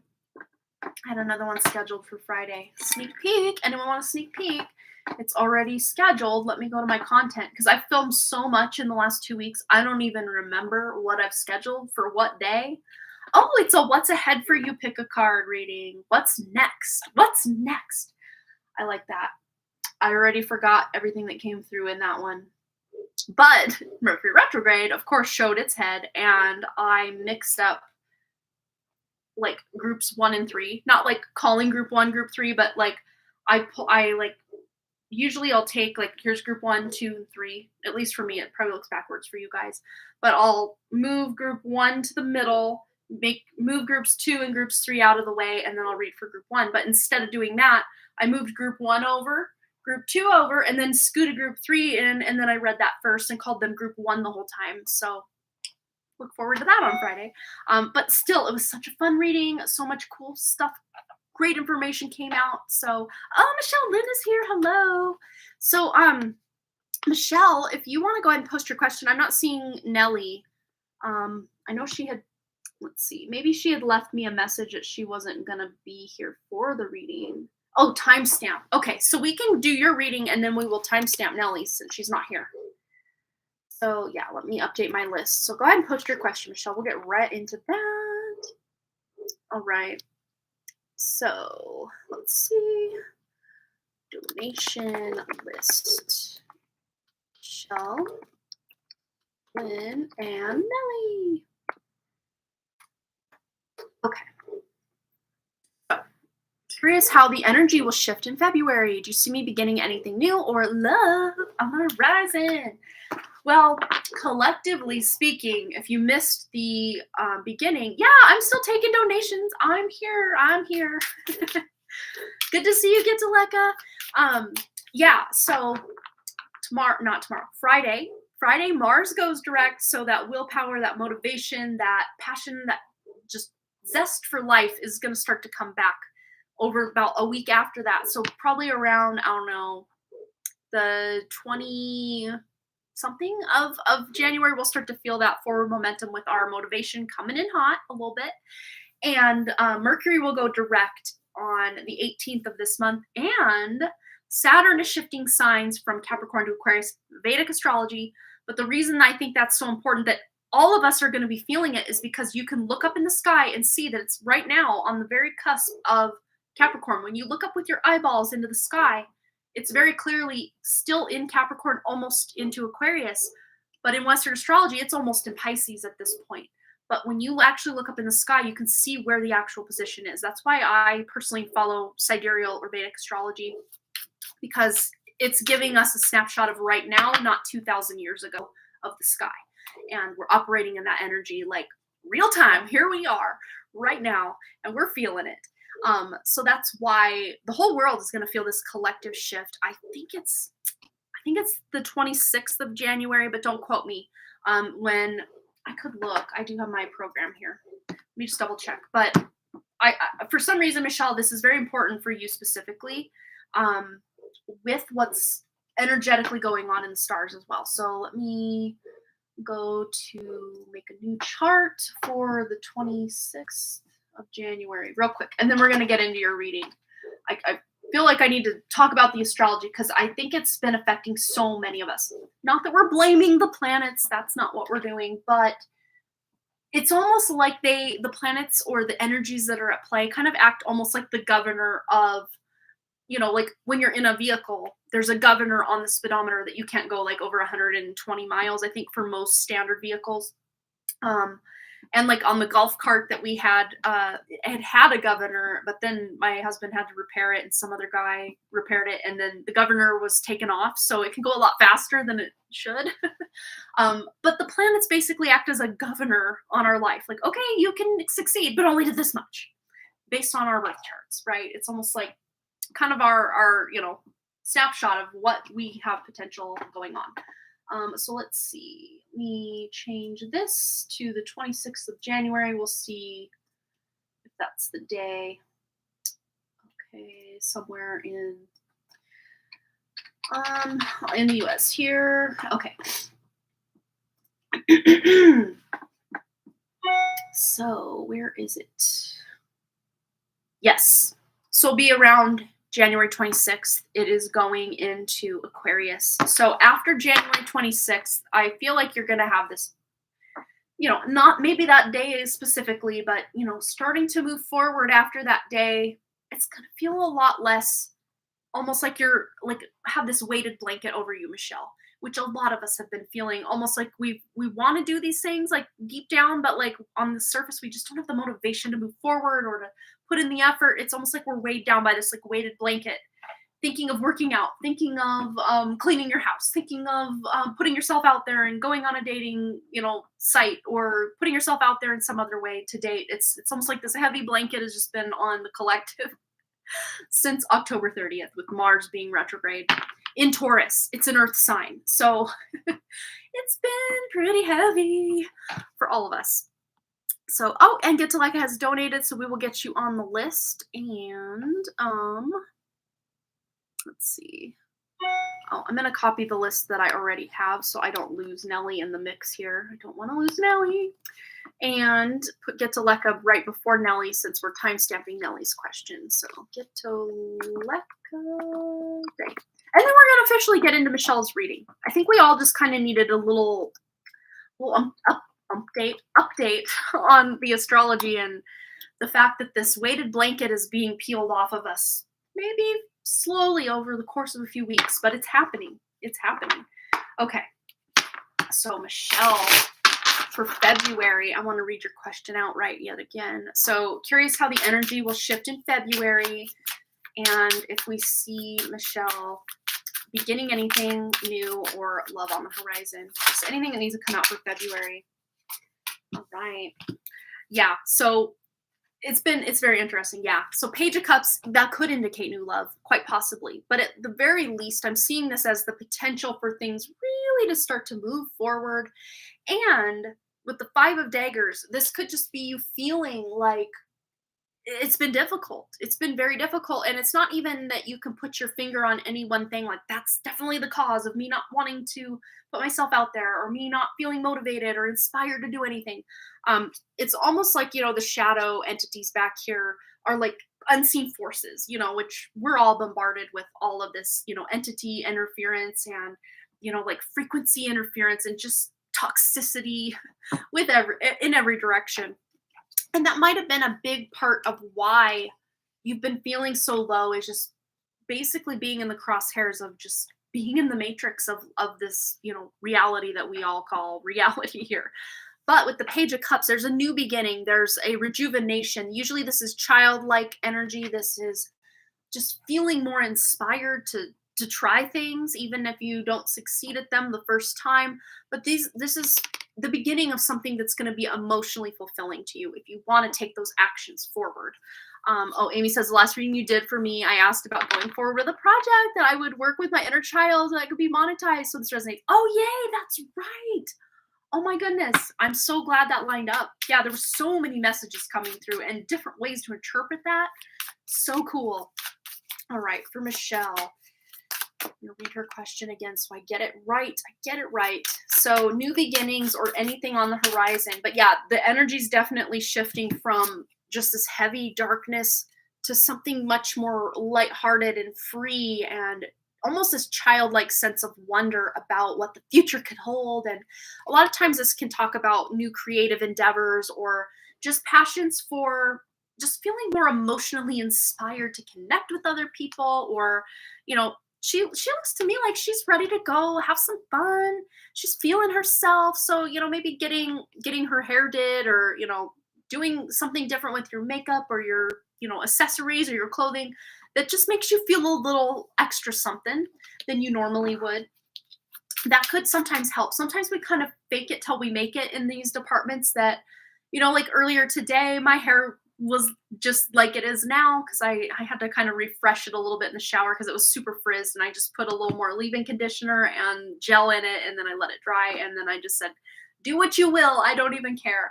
And like earlier today, I didn't even feel like putting on makeup or anything. I'm just like, oh, I'm feeling lazy. But then I got ready for the live stream and I'm like, you know what? I'm feeling good. I was feeling good about the live stream, but just about like my overall appearance, I was just kind of like, blah, all day. And then I put on makeup and I'm like, yeah, I'm feeling a little better. And it's not like I'm trying to impress anyone. It just made me feel a little bit, just a little bit better. So sometimes it's just about putting in just a teeny tiny bit of effort in one area or another of life that you kind of just start to gain a tiny bit of momentum in the direction of feeling a little bit better. But as far as a new beginning, let's tune into that energy for Michelle in February. New beginnings for Michelle in February. What new beginnings are coming her way in February? Ooh, we have the Chancellor of Crystals. So this is the Queen of Pentacles in this, and this one always confuses me because it's a more masculine energy on the Queen card, and then the other chancellors are very clearly like more queenly energies. But to me, this is like grounding yourself. Yeah, oh, that's amazing. Yeah, so you're already kind of on that wavelength, Michelle, of just putting in that little extra effort to feel cute and help lighten your energy. You're on it. Keep going, because the Queen of Pentacles, she's very earthly. She's very just ready to do all the things that are, fun and domestic, but also putting herself out there and gardening and, just grounding her dreams into reality in whatever way that looks for you specifically, Michelle. Yeah. Oh, meditating every day and that helps ground. Yeah, absolutely. I mean, this Queen of Cups energy here, sitting in a chair with a crystal, kind of just staring off into space. And, sometimes there's a need for that. Sometimes you just need to sit there, hold a crystal and just vibe. I do it a lot. It's fun. But let's just see any new beginnings. Well, there's definitely some sort of new beginning because this is letting you know with the Pentacles energy, with the Queen of Pentacles, that there's something you're going to be working on in the material world, whether that's your appearance or working out or, I don't know, job searching or going out on dates. I mean, possibilities are endless. Let's just see if we can get some clarification on what these new beginnings might entail. Come on. Come on. Okay. So we've got, okay then. Yeah. You want a new beginning? Here's your new beginning for February. Something new is happening. She's got a suitcase here, and I got real inspired to talk about this suitcase in the other reading I did. So, yeah, to me, with Amy Lynn's reading, so to me, this could indicate some sort of trip or, even if you're just kind of traveling around your area and going on like a day trip, just looking around, driving around, road trip, I don't know, something fun like that could just really help rejuvenate your energy. But then, there's working together with other people and then the Lovers card.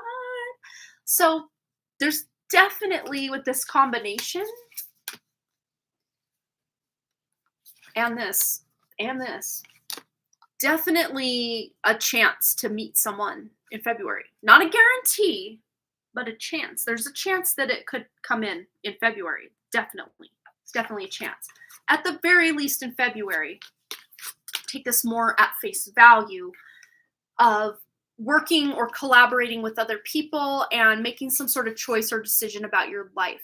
And maybe even getting ideas from other people or, meeting up with friends and talking with them and them helping clarify some decision you want to make in life.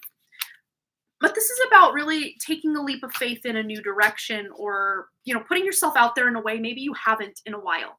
And it's not going to feel forced because with the Queen of Pentacles, she's ready to get down and dirty and do the work. She's ready. So I think I'm just saying like mid-February, like the 16th. I just saw a calendar and the 16th was circled. So by the 16th, to me, it feels like you're just ready. You're ready for, even just making the choice that, okay, after today, like right now, I'm going to get out there. I'm going to try new things. I'm going to meet new people.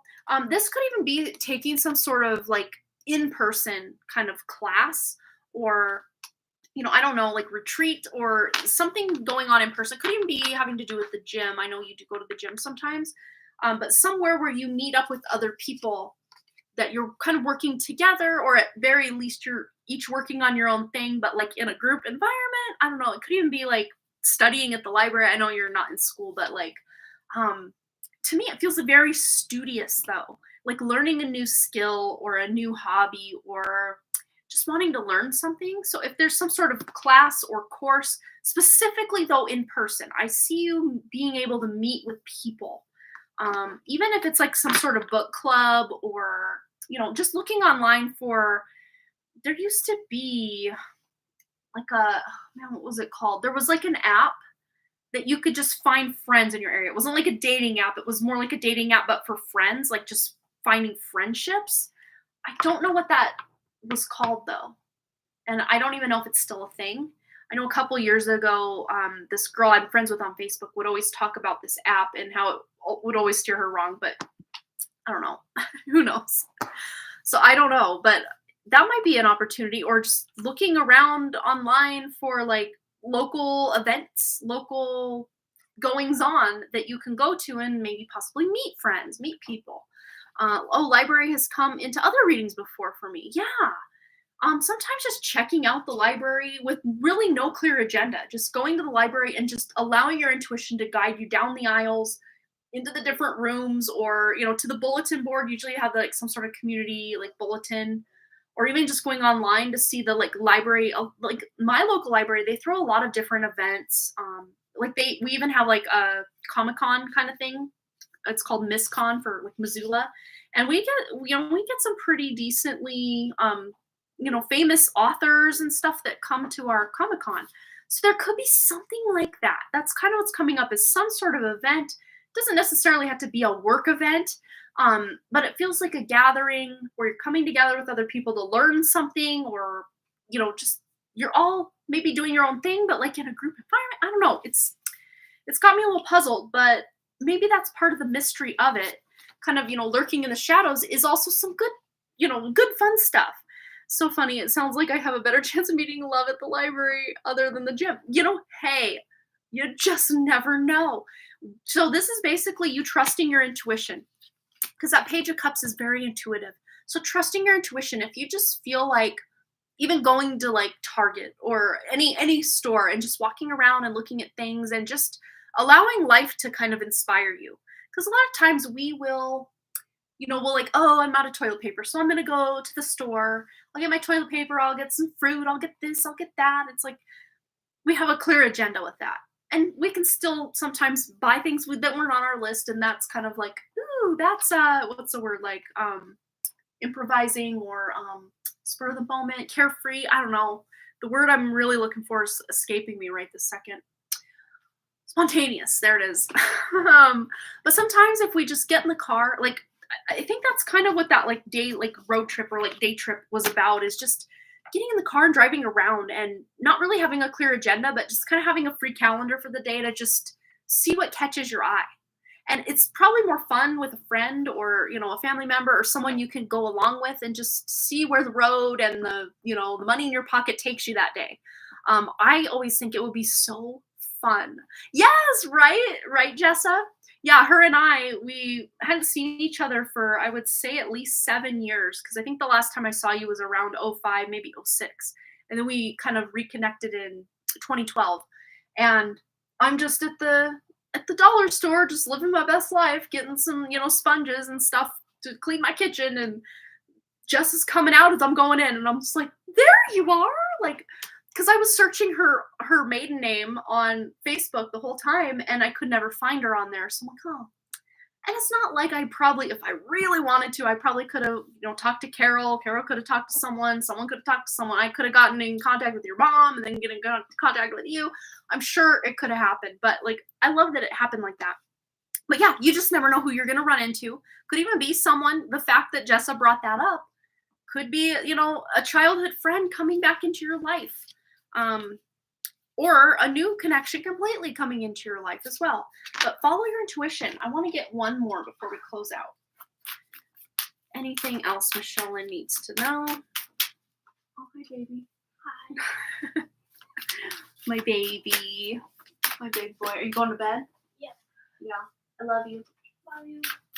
I'll see you in the morning. If I finish and you're still awake, I'll come kiss you. Okay. Love you. All right. Oh, I am kind of planning to do a few more. Yeah, for sure, Amy.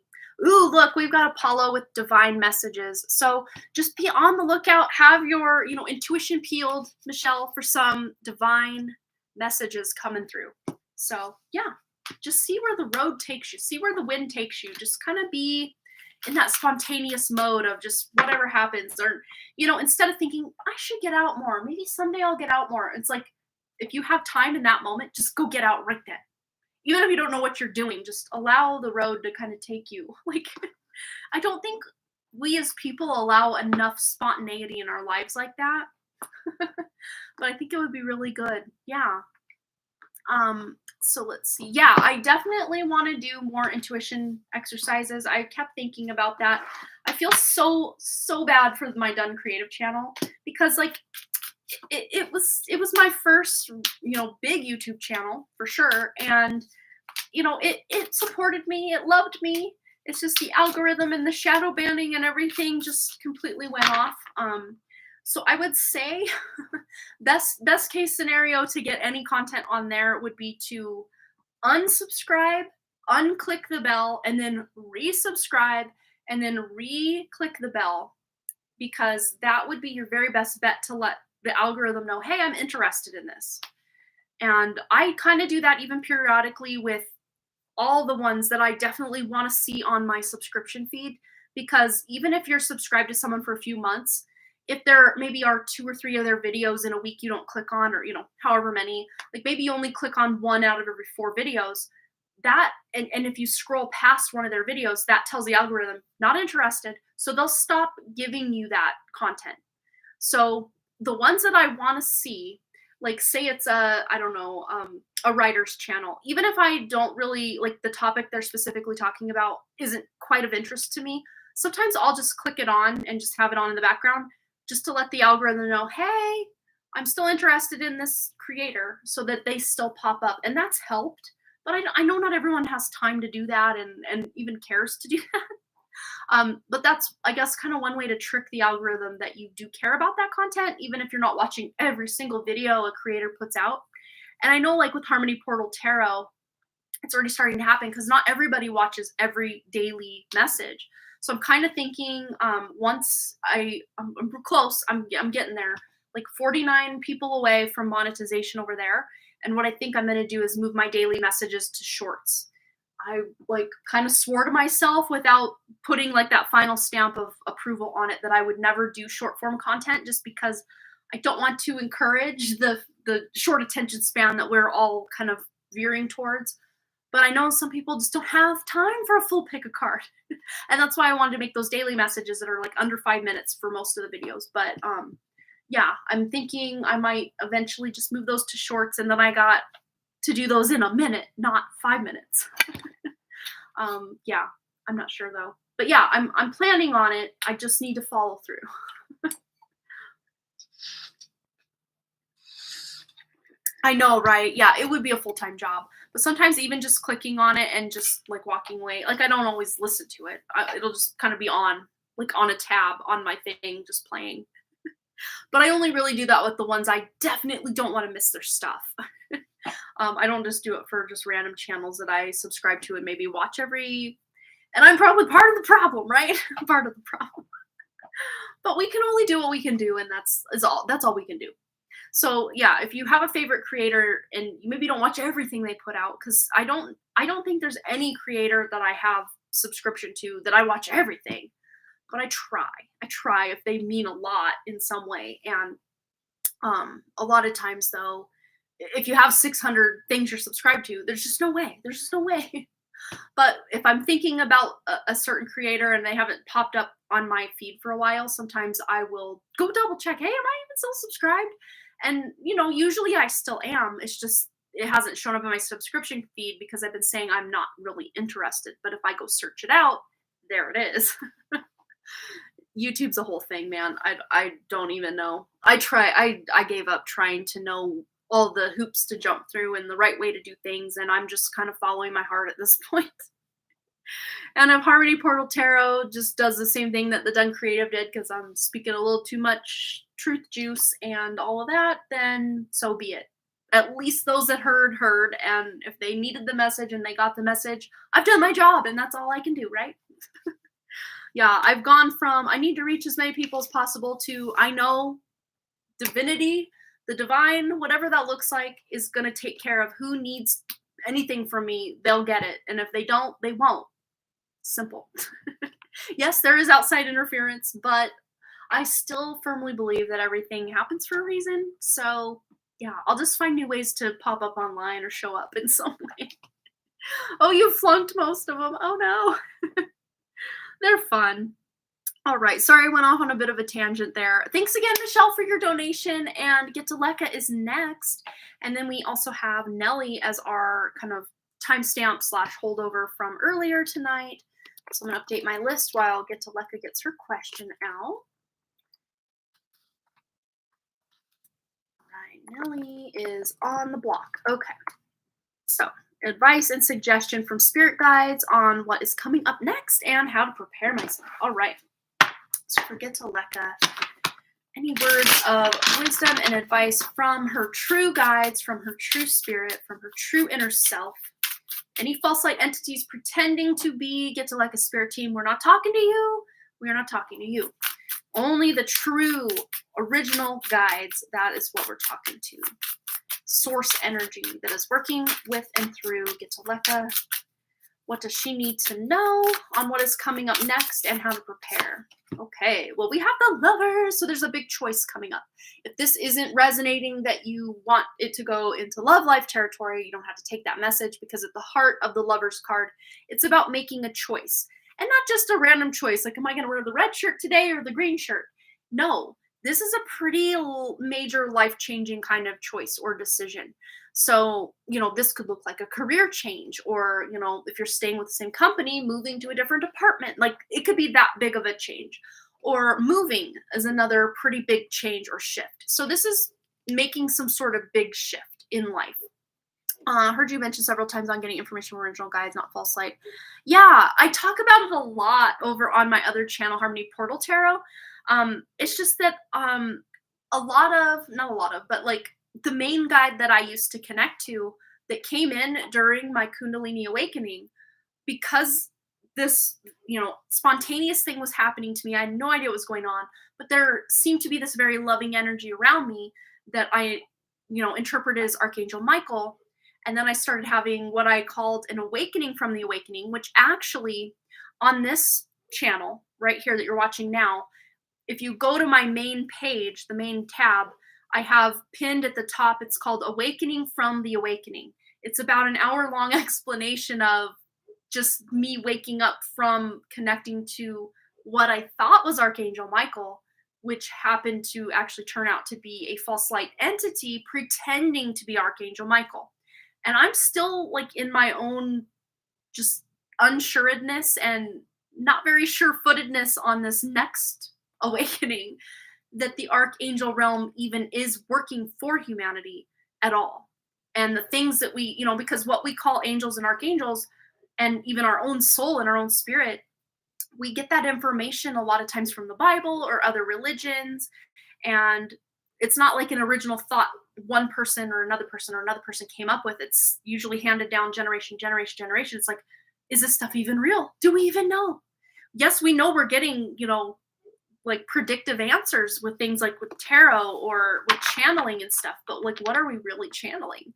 So to set the best proper boundaries and intentions with what I connect to now, I just try to bypass anything pretending or parading around as false, or, well, it's not pretending to be false, it is false. Pretending to be your guides that aren't your guides, they're just stepping in. I know, but that all being said, I know there's some force in all of our lives that is benevolent, which means good, that is working for us, that is wanting us to be happy, wanting us to succeed, protecting us in ways. I just don't know what to call that. Exactly. I don't know if we call it an archangel or a guide. So what I've been doing personally is I don't tune into any outside spirit guides anymore for myself. I'll still do it for you guys and I'll tune into those energies, but I get to that spirit team through your inner self, that spark of you that comes from some intelligent creator, God, source, the universe, whatever we want to call that. So that's why I've been kind of changing my lingo around, how I qualify who I'm connecting to. And it's more for my benefit than yours. You're still getting the information. It's just, I want it to come from the right place. If you know what I'm saying. Once you know better, you try to do better. That's my motto. Okay. So let's see anything else specifically with this choice for Gitaleka that's coming up, and just any other advice or wisdom. Yeah, ghosted. I've been feeling ghosted myself. And you know what? I think that's part of this void space that I've been in, and just kind of trying to find, and I hate this term, new normal, trying to find my new normal with my connection to source, or, that spark of whatever created all of us. I go real deep dive into it in that Awakening from the Awakening video. If you can't find it, if you just go to my page, on my page specifically, there's a little hourglass to search, and you can just type in Awakening from the Awakening. It couldn't have been more than a month ago at this point, maybe 3-4 weeks ago, if I'm thinking back correctly. Yeah, it's been a minute since it happened, but not a long time. It was back in December. I do remember that. Maybe it was November. Ooh, now I'm forgetting, which is weird because I had the date down. I had it down in my psyche. I have it written down somewhere, but That live stream came after my epiphany, which I think was in November. Yeah. Anyway, back to your reading specifically. Yeah. Anything else for Get to Luck? What does she need to know about the future? How to prepare herself. Okay. Ooh, this has come out the last like couple readings here. 3 or 4 readings. 2 or 3. Now 3. Yeah, you're the third. Third time's a charm. So yeah, there's definitely a new beginning, some new energy, fresh energy, but it's going to come after you make some sort of decision. But like I keep saying for everybody else, there could be some sort of trip or travel involved with this decision. I don't know if this is some sort of conference you're going to or get together, family gathering that you're traveling for. Even if it's still kind of in your same area, you got to get in a car and drive to it, or, take some sort of mode of transportation to get there. But it to me feels like something that you might not even be aware of at this point. But yeah, it might be some sort of gathering. Look at that. Some sort of gathering or get together, like a family reunion or like a company party, somebody's wedding maybe. But whoever you are, yeah, with this combination, this could be attending someone's wedding. Yeah, I don't know if you have anyone in the family or, friends or your circle that's getting married that you're going to, or some sort of other celebration. Could even be a graduation or something like that. Could even be you getting together with other family members to celebrate something you've accomplished, or a new beginning, or a choice you've made in your life, quite possibly. Let's just see anything else coming up in the near future. Get to Lekka and how she can prepare. Right. Ooh, the moon. So there's mother energy, and correct me if I'm wrong, didn't we kind of tune into your connection with your mom in the last reading, or one of the more recent readings we did with you, Get to Lekka? So I don't know if you're going on some sort of trip or vacation, or visiting with your mom maybe, or maybe going to a family situation with your mom, or a family endeavor or celebration, quite possibly. Anything else? But yeah, this is trusting your intuition. And you'll know of any gatherings that are meant for you, that you'll be able to trust your intuition to lead you to those. Do not receive any invitation yet. Okay, yeah. All right. Woo! Well, there's going to be some news coming in, a new opportunity. I love this combination. And it doesn't feel like this is something you have to do all on your own, because you have a support system here. Whether this is friends, family, soul family kind of connections, or even like guides that are really working for you to help you in some way. There's a decision you're making that you have a lot of support with the people in your life about it. But a lot of times this can just indicate a renewed sense of passion for life or your career or whatever it is you put a lot of your time, effort, and attention into. You're just having this new inspiration. Could even be a new creative idea that you have, or just getting this idea to decide to go on a trip. Even if you don't have anything planned now, this could be something coming in the near future. Let's just see any words of advice or wisdom for Get to Lekka for the near future. What's coming up and what's next for her, and any words of wisdom or advice. Ooh, and we have here, you are more and destiny path. And this is some sort of Latin there. Omnia unus este. I don't know. Yeah, but we got the number 35 there. So taking action on your path, on your, the reason you incarnated. You are really tuning into your passion for life, but also your purpose. And knowing that you are worth more than, a lot of times we think we're less than, or we're not worthy of, the good things in life because I did this once, or this happened once, or I already have enough. I should save something for someone else. And a lot of times when we are in kind of this limited kind of mindset, it can really limit like our joy and our happiness in life. So this is you just kind of expanding your horizons. Again, going back to the travel. If there's a way you can go on some sort of vacation or travel, or even just getting out in nature can just make you feel more open to, experiencing new things, connecting with those that you love and you enjoy being in their company, family, friends, specifically the mother energy coming in very strong as well. And just knowing that you mean more to these people than you could ever know. Like they think so much of you. They think so highly of you. And you being in their life is such a gift to them. but also them being in your life is a gift to you as well. So it goes both ways. Oh, you're becoming more loving lately. Yeah, I can totally see that with this combination here. So can see that. That's awesome. Yeah, let's see.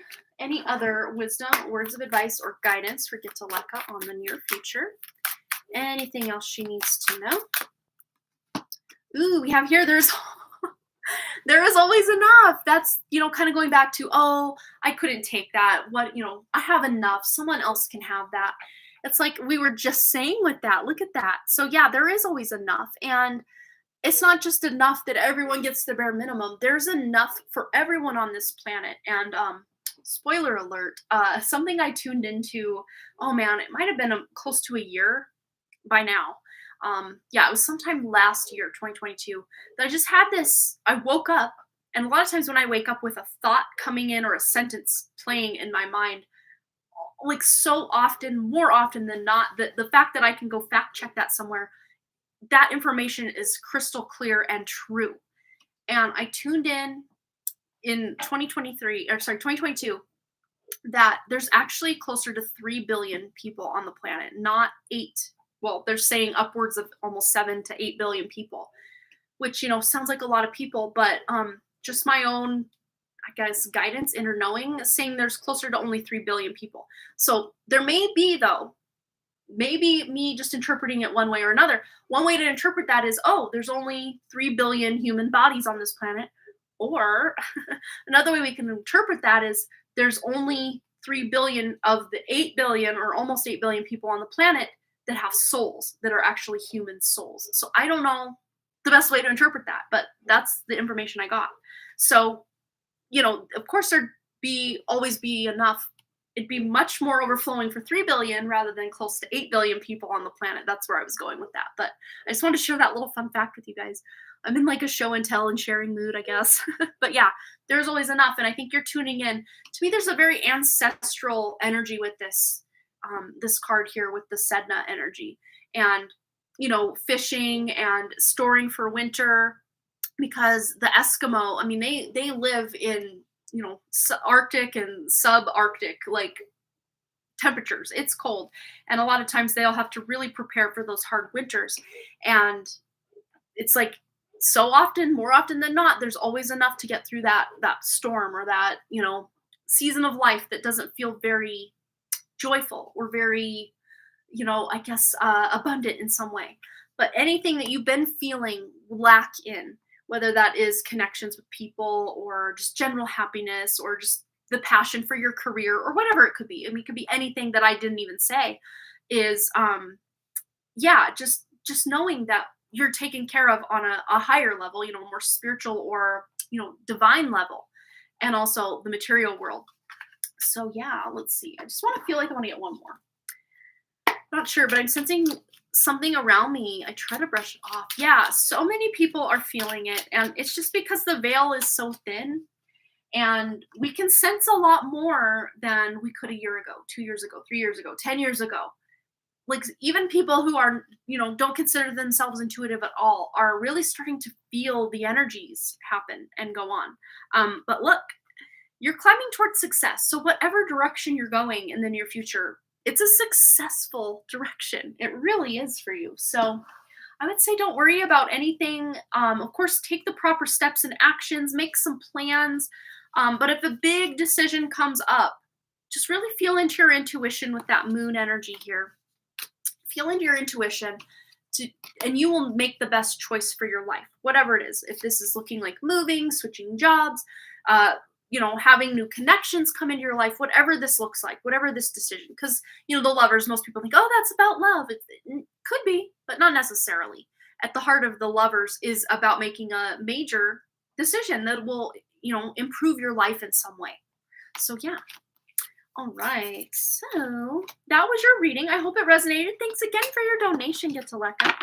I did a free collective reading at the beginning, NV, and normally when I do like a free reading for people, I haven't done the free question mosh pit for a while. I do it once in a while.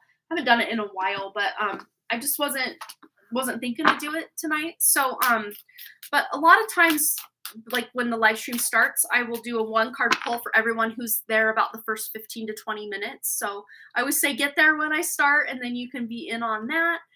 If you do miss it and I do pull 1 card, you can always go back and watch the replay and just kind of scroll to someone else's reading and see if it resonates with you too.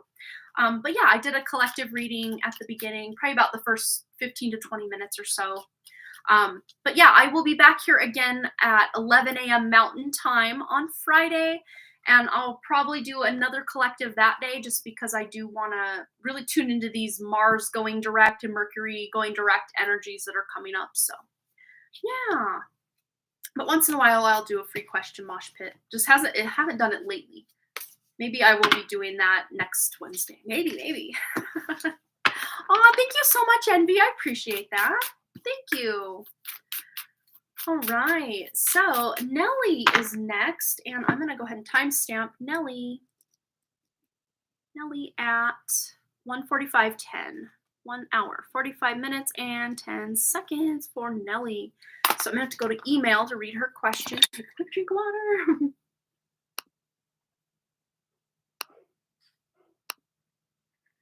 Now my dog's barking. He knows we're wrapping up.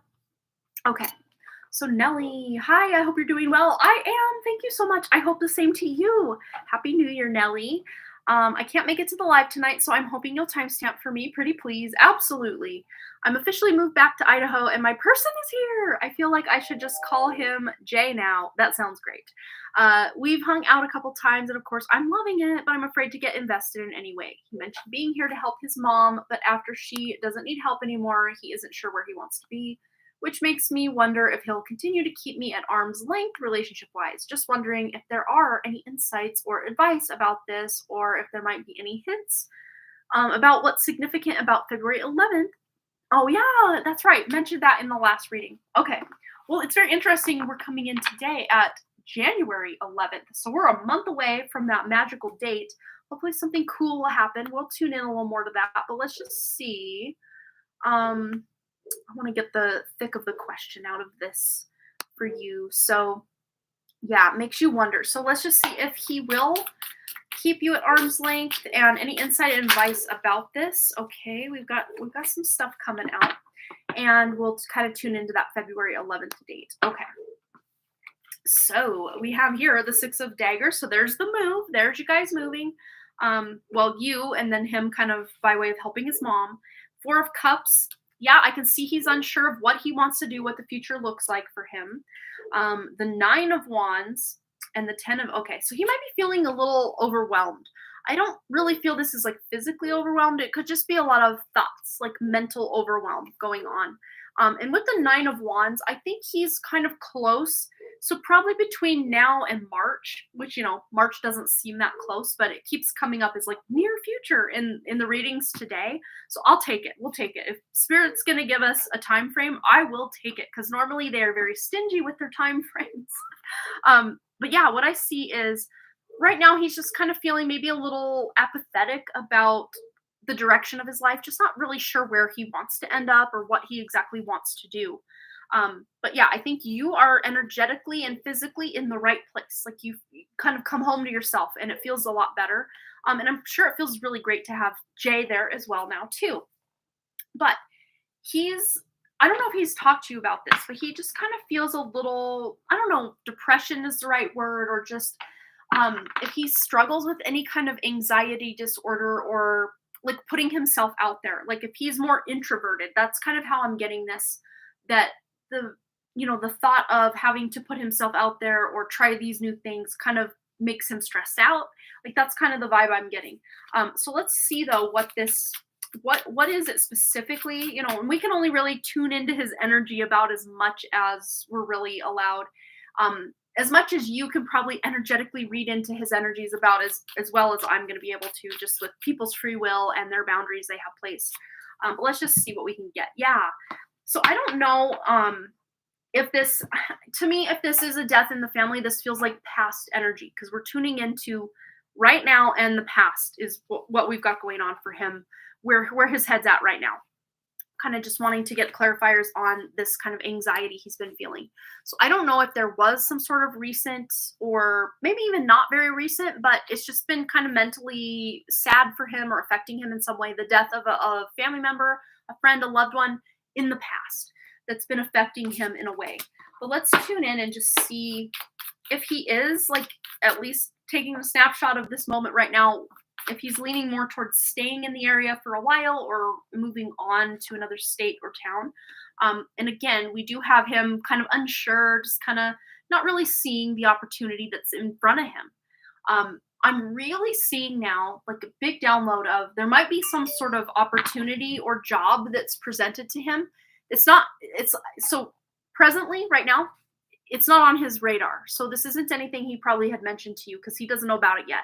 So there could be a job offer or someone says, hey, you should stick around. And then he's like, yeah, maybe I will. And then it's not in his awareness yet, though. So I would say maybe between now and March, we'll still tune into that February time for you specifically. But between now and March for him, it's like he's going to see this offer that's not quite in his sights yet. And whether this is an offer to stay or an offer with maybe I'm feeling family, like family has something to do with this. So I don't know if he has another family member somewhere else that's trying to get him to go somewhere else. And to me, this does feel out of state, like south from Idaho, which, pretty much all the states are south from Idaho because we're in the north here. But yeah, to me, it feels southern, maybe even a southern state. Let's see. I'm hearing Texas, but then that kind of sparked some awareness for me from the past that he had maybe been in Texas or visited someone in Texas and was thinking of moving there, or maybe he did live there. But if that's not you, correct me. But I just saw the big, like I saw the state of Texas all big and then a big star in the middle. So I don't know. That could even be like Dallas Cowboys or something. I don't know. I don't know if that means anything to you or him or someone. I never know exactly how to interpret everything I get. So I do my best. Yeah. So there could just be, with this offer kind of brings the bottom out from under him to where he decides, well, I'm going to have to do something. I'm going to have to make a move here. So it's almost like some opportunity or something that happens is forcing him to make a decision. Because, the tower is on fire here. So he's going to have to make a decision. And I'm feeling like he's coming out on top. This doesn't, the tower. It's like, oh no, the tower. The tower is one of my life cards. So the tower does not scare me one iota. I mean, if the tower comes in, I'm like, bring it. So let's just get this over with. So yeah, it's a thing. So to me, tower is just like kind of maybe a wrench in the gears or, but the thing with the tower is, Nellie, and for Jay specifically, because this is reading his energy right now, the tower is not going to take away anything from you that is meant for you.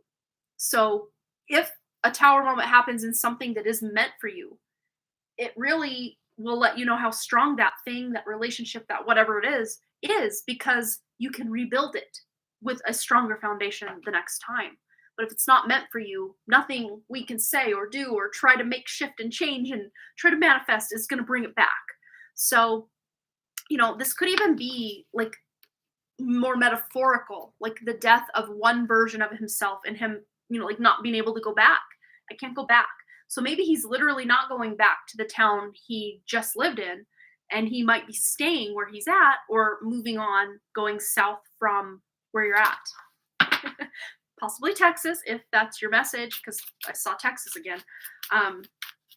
But let's just see.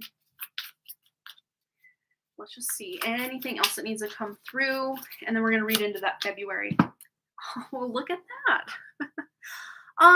Yeah, there's a big decision at the very heart of the card. It's about the decision, but like elephant in the room, the connection you share with Jay, potential for something to, a gesture of love or at least a gesture of affection your way from him. We'll kind of leave it there, I guess, because this isn't promising like the world right now, but there's a promise of a potential for something to transpire here that, it might come on the heels of just a lot of emotional and mental turmoil going on for Jay with family stuff, with just his mental state, just dealing with life and adulting and, doing all the things. I feel like he can get easily overwhelmed. But at the same time, he is an old soul, so it's like par for the course. I signed up for a lot on this journey of life, so he's here for it. Whether he's here for it or not, he's here for it. But let's tune in for you, Nellie. I'm gonna put these back, and we'll just see if we can get any information on February 11th. All right, takes me forever to put everything back. All right, we did it. Woo. Okay, so what do we need to know? Any further confirmation, validation, information, wisdom, guidance on February 11th for Nellie? Anything she needs to know about this date that came out in the past reading we did? Ooh, we got 3. Well then, okay, hello. Yeah. So we got 5 of Cups. So something you're maybe thinking, oh, this isn't going to work out. This is about shifting your perspective and trying to keep as positive as you can between now and February 11th. And to top it off, we've got the 9 and 10 of Cups. So wish fulfillment and emotional fulfillment, quite possibly with a partner or just a partner in crime, a best friend, someone you love, someone you care about, emotionally really connected to this person. So I think if we're talking specifically on that day, something that is like a wish fulfillment for you that's really going to emotionally make you super happy is going to happen on that day. But between now and then, try to keep as positive a mindset. Instead of focus on what you're missing out on or what you're losing or what you don't have, focus on the things you are grateful for, the things that you're excited about, the things that light you up. Of course, we all have bad days, and those things bubble up from the depths of our souls and our bodies and everything. And this isn't asking you to spiritually bypass. It's asking you to face it, feel it, heal it, deal with it, release, let go, move through it, and then back to the positive. That's how we're rocking with this. So I would say whatever happens on or around that date of February 11th, it's going to be some bit of wish fulfillment, maybe even recognition, because in the traditional Rider-Waite-Smith depiction of this card, someone's there with all their trophies behind them. And every time that card comes out for me personally, I'm reminded when I went to Miss Montana in 1995 and me posing with all the Miss Montana trophies behind me. Such fun. Jessa was on that trip with me. If she's still here, hi, remember that? I know you do. But yeah, to me, it's like recognition, reward. There's a job well done, but also just wish fulfillment coming in. And then, well, this one. And then clarifying it with the 10 of Cups. It's like, whoa, like that. Whoa. When the clouds part, the sun comes out and the angels sing. It's just glorious energy. So whatever's going on that day, you're not mad about it. Even if you start the day out like, oh, this isn't going to work out for the best, but then like silver lining to those clouds, and then those clouds part, the sun comes out, and So again, I don't know if, because Spirit's weird with their timing, if it's still actually that day, February 11th, or we're more reading energetically into what Spirit said was going to happen that day in that last reading. If that time frame has shifted, give or take a couple days, weeks, we don't know specifically. Let's just see if it's still right on par for that specific day. Oh, this one came right off the top. 5 of Crystals. It might have shifted a bit, but let's just see. Let's just see if that time has shifted. Very interesting. Because I'm like, yeah, it might have a bit. So we went from the 5 to the 6. So we might be going from the 11th of February to the 12th of February. So I would say maybe the day before and the day after. So February 10th through the 12th, just keep your eyes and intuition and emotions peeled for something really good happening and that emotional fulfillment coming in for it. All right, Nellie, that's some good stuff. Exciting stuff going on. I'm not mad at it. Not at all. That's some good energy coming in hot. And yeah, I would say whatever's going on with your person, you can be that support for him. And, if he decides to move, to me, it still feels like that energetic and emotional connection that you share will still be very strong, even if you're separated by distance. But there just might be something coming up that kind of keeps him in the area for a while. We did see that coming out. So yeah, whatever he decides, right now, I think he's just undecided. It's funny because I just heard undeclared. It's like, all those college movies you watch before you're actually going to college. At least that's what I did, like, in the 90s, like, "Oh, I'm undeclared," and I'm like, "Oh, that sounds so unofficial, but, like, I wanna know about it." I don't think I've ever heard when I was in college, both at the two-year degree I got at the more, like, junior college, kinda city college I went to, and then the University of Montana that I went to. I don't think I ever heard anyone say, "I'm undeclared," but I just heard that coming in from spirit, so I don't know. Oh, and Amber has donated for 2 questions. Right in the nick of time. Okay, and you have left those questions over on PayPal, so we're gonna get right into them for you. Okay, so let's get into it. So Amber would like to know about 2 topics that came up this week. My husband just talked about having another baby. Oh, wow. Which we tried and I had miscarriages, and the last one took a toll on my health in the worst possible way. Simultaneously, my husband's work and efforts seem to be gaslighted by politics. Aw. Some insights on these. Okay. So let's tune into the energy of, life, creating life, having a baby. Let's just see what's going on with this. If this is in Amber's best interest, because really you're the one that has to carry the child. So let's see if this is in your best interest or if this is meant to be. Let's just tune in. We'll start there and then we'll tune more in kind of as the second part of this as your husband's work stuff and all that. So let's see, as far as in Amber's best interest to have another child. Okay. Wow. Yeah, I can totally see the heartbreak, the miscarriage. Yeah, and I'm so sorry you went through that. I also went through that. My first pregnancy, my third, and my fourth pregnancies all ended in miscarriage. So I've had 5 total pregnancies and 2 beautiful boys to show for that.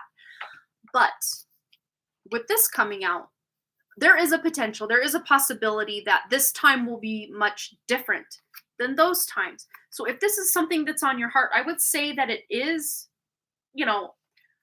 as far as remembering the past, and a lot of times we think history is going to repeat itself. And like my first pregnancy ended in miscarriage. So every pregnancy I've had, including the first, I was worried and worried. I think every woman worries during pregnancy because it's a potential that something could go wrong. But once you've had an actual miscarriage or a stillbirth or something like this, it's a whole other level of worry than just, oh, what if something goes wrong?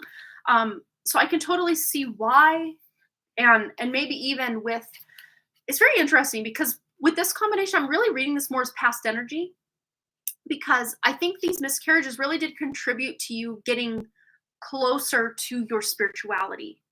As kind of morbid as that sounds, that the death of your beautiful babies actually brought you closer to spirit in some way. Ask your guides and got the answer, wait and look for signs. Yeah. And I would say, because we were asking, is it in your best interest? And this came out.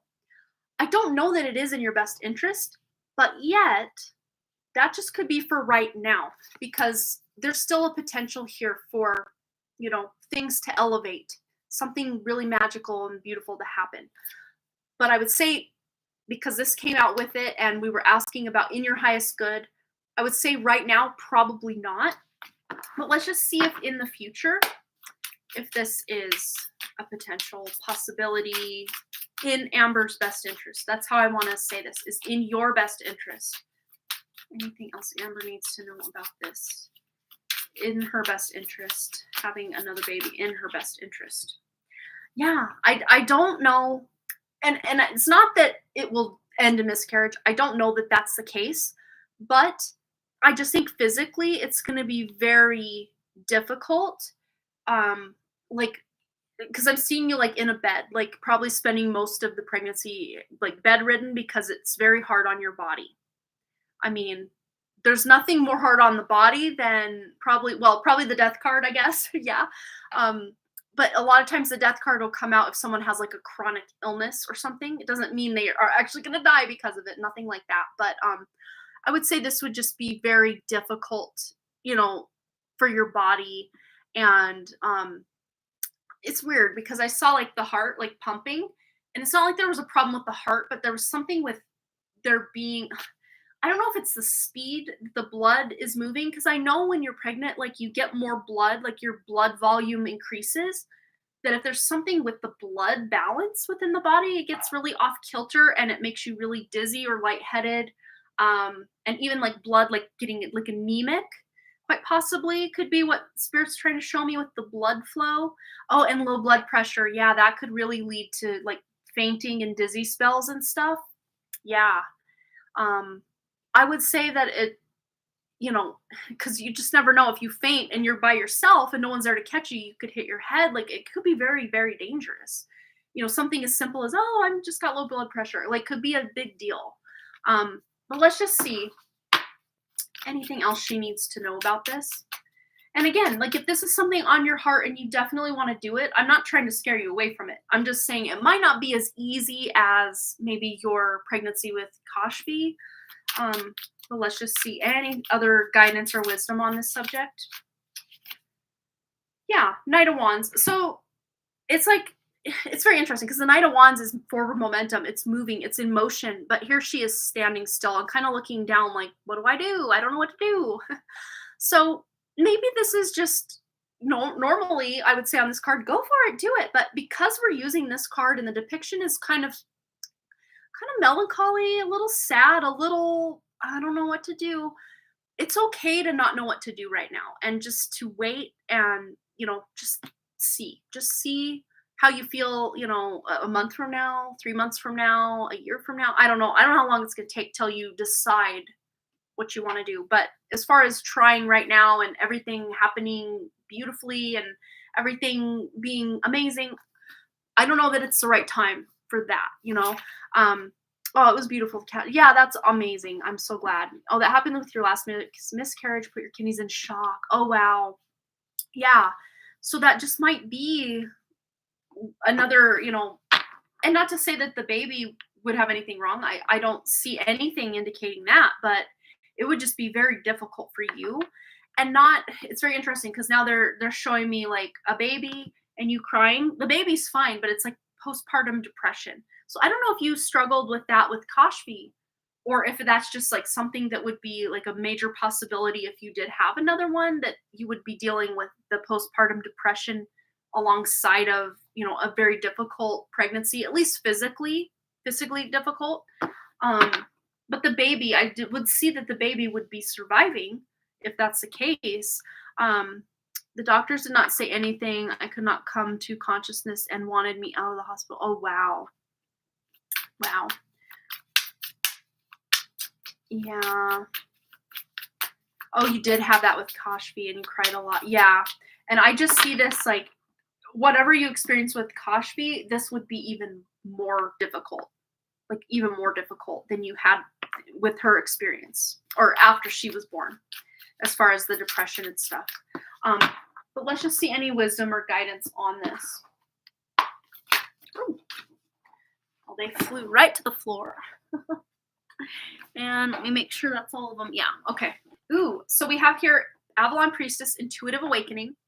And it's very funny because this has actually come out in one of the daily messages and also in a recent pick a card that I did. I'm not sure exactly which one. I can direct you. But if you haven't seen it, maybe this pile here is a message for you. It was Finding Your Authentic Self pick a card, The Journey Home to Yourself. So I posted that on January 6th. It's on Harmony Portal Tarot, my other channel. It's the middle, it's pile 2. So I don't know if you selected that one with this. Maybe the fact that this came up and I've thought of that pick a card, there's maybe some additional information within that reading. Yeah. Feeling very withdrawn from YouTube these days rather from everything. Yeah. And I think that does have to do with Mars being retrograde. Yeah. Well, feel free to check it. And of course, if you're intuitively guided to any other piles as well, feel free if that's what you want to do. But then we have here Ra, share your gift. So there is this gift that you're sharing. And it may not be the birth of another actual child. It could be the birth of, creativity, a project, a business, just something you're really passionate about. But this passion, this zest for life, this happiness, this just motivation to move forward, it's coming back. May not come back all at once, kind of like we were talking about in the collective reading, but it's definitely coming back online for you.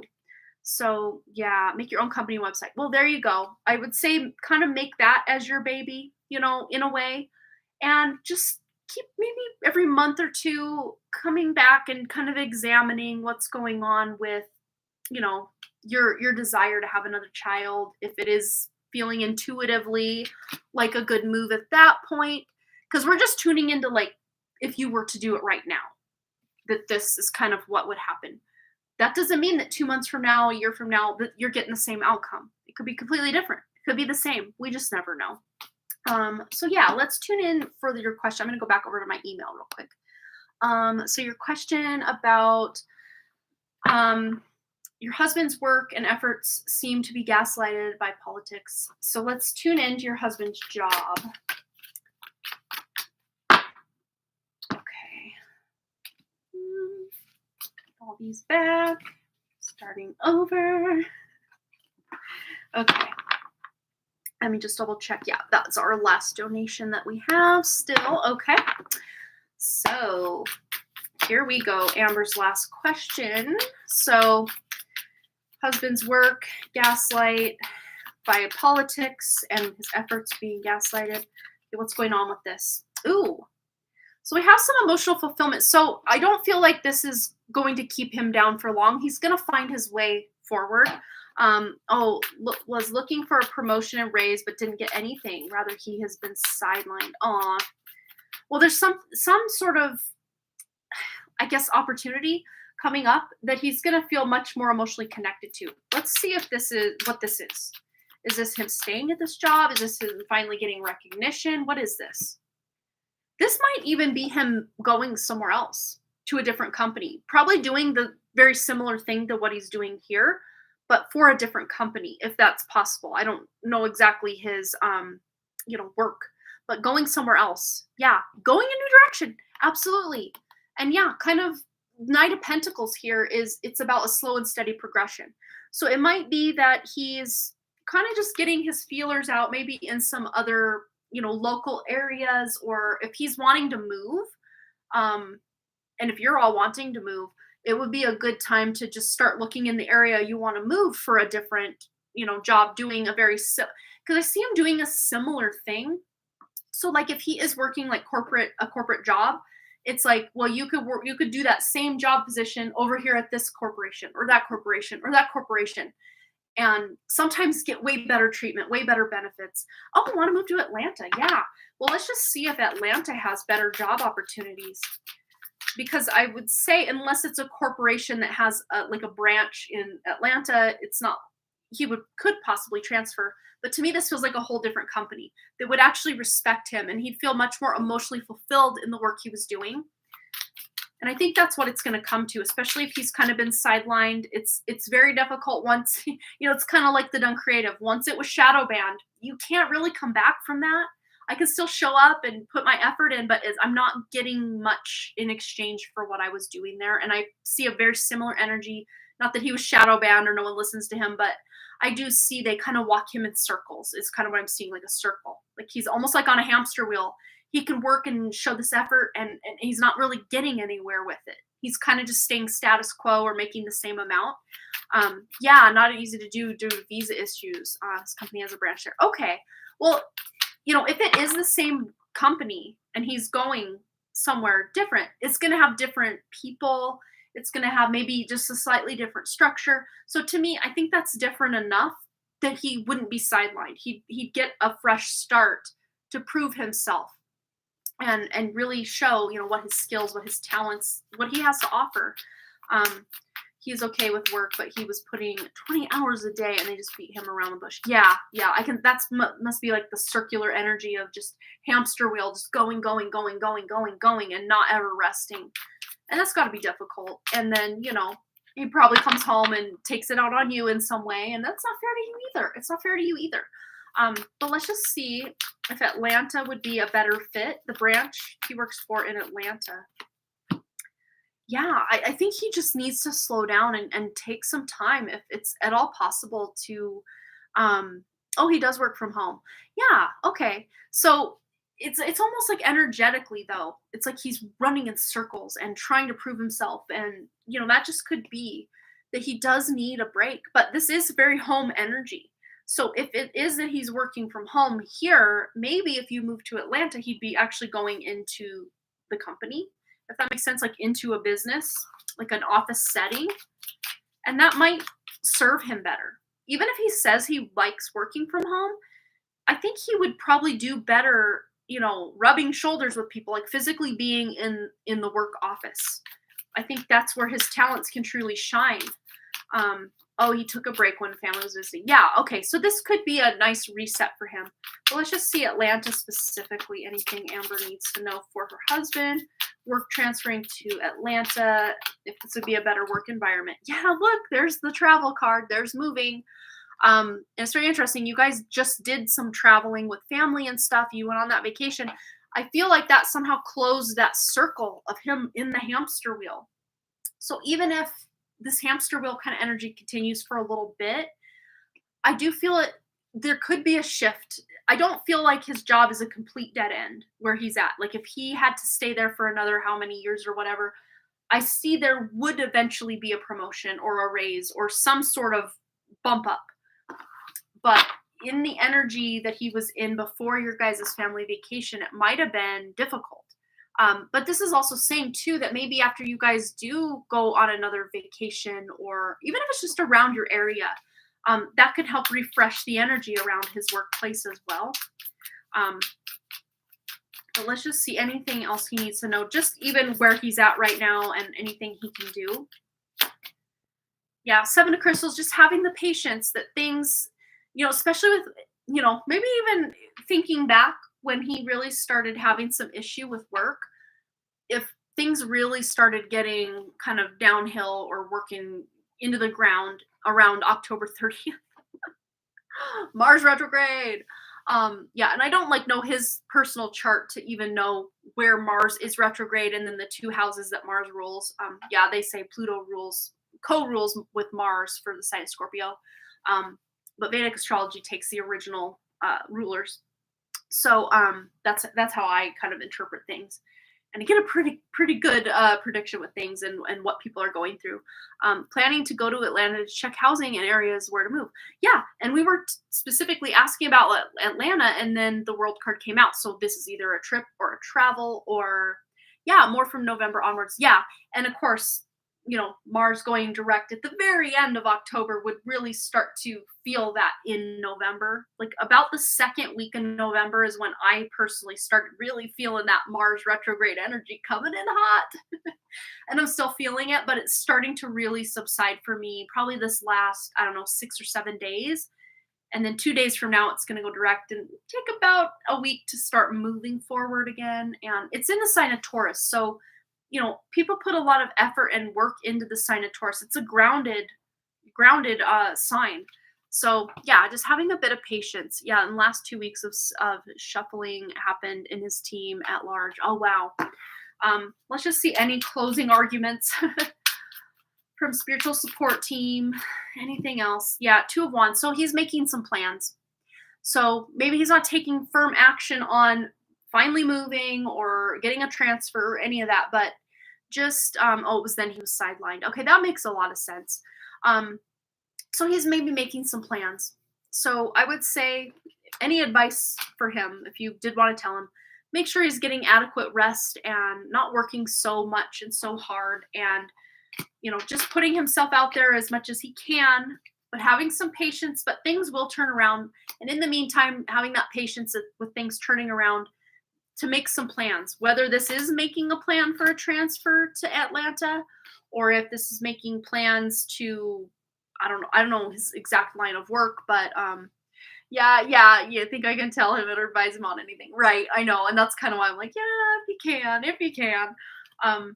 But even sometimes just knowing this can, he won't even listen to me in his dreams. Yeah, aw, big hugs. But what I see with this is even just energetically, knowing this information, you can send that positive, vibe to him, and you kind of just have forward knowledge that things will not be so dire. Probably after March, after end of February going into March, I see things are not feeling so sidelined for him. It's like he is being included a little more in everything. Um, yeah, talk to his team and higher self. There you go. That might be the best way to get through to him, is just tell his higher self this wisdom. I'm sure his higher self kind of already knows, probably. But yeah, just send him support that way, whatever way you can. But if he's not going to outright listen to you, at least you got that. But let's just pull one more. Anything else specifically about Amber's husband and the job, and just any advice for him, even though he won't take it? Yeah, well, there's another message of patience. Baba Yaga, patience, just having a bit of patience. He might even be feeling like the lone wolf, kind of left out in the cold, kind of out of the inner circle of everybody else, kind of sidelined, like you were saying. But a lot of times the lone wolf is an alpha. So the alpha is a leader in and of themselves, and other people can't help but pay attention to the fact there's some leadership qualities here. So he's going to stand out in a good way coming up. But again, it might be kind of, uh, February, kind of going into the first part of March is kind of the timeline where maybe some of his ideas are taken seriously, his efforts are being seen, and even, given some sort of monetary raise or compensation for his job well done.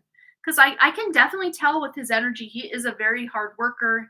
A lot of other people may even put their work on his plate, and a lot of times he'll just take that on and take it on and take it on, and just trying to prove I'm good. I can do this. I know what I'm doing. And a lot of times no one even recognizes or, sends a pat on the back his way, knowing he even did anything, because, out of sight, out of mind kind of thing. Wow, for sure. That's exactly what has happened. Yeah. He has a lot of it and doesn't do the politics, and he's deserving to be a director. Yeah, that's exactly it. He's going to be seen for his leadership skills and qualities. So if he's not like promoted to some sort of director, he's going to at least be in charge of some people. Even if he is right now, it's like the level of respect he's getting is increasing in some way. Yeah. So if he was overlooked before, he won't be after March. So definitely by the end of March. If not, quite possibly the timeline could be closer to the end of February, depending on, other people's things and what's going on and free will. But I'd say between the end of February and end of March, there's at least some sort of recognition, raise, maybe even promotion, quite possibly. Yeah, he definitely has worked hard. I can feel that from his energy so much. Yeah, he has difficult plants till March. Yeah, planets. Yes. That makes sense. Why there's an element of patience till the end of March here.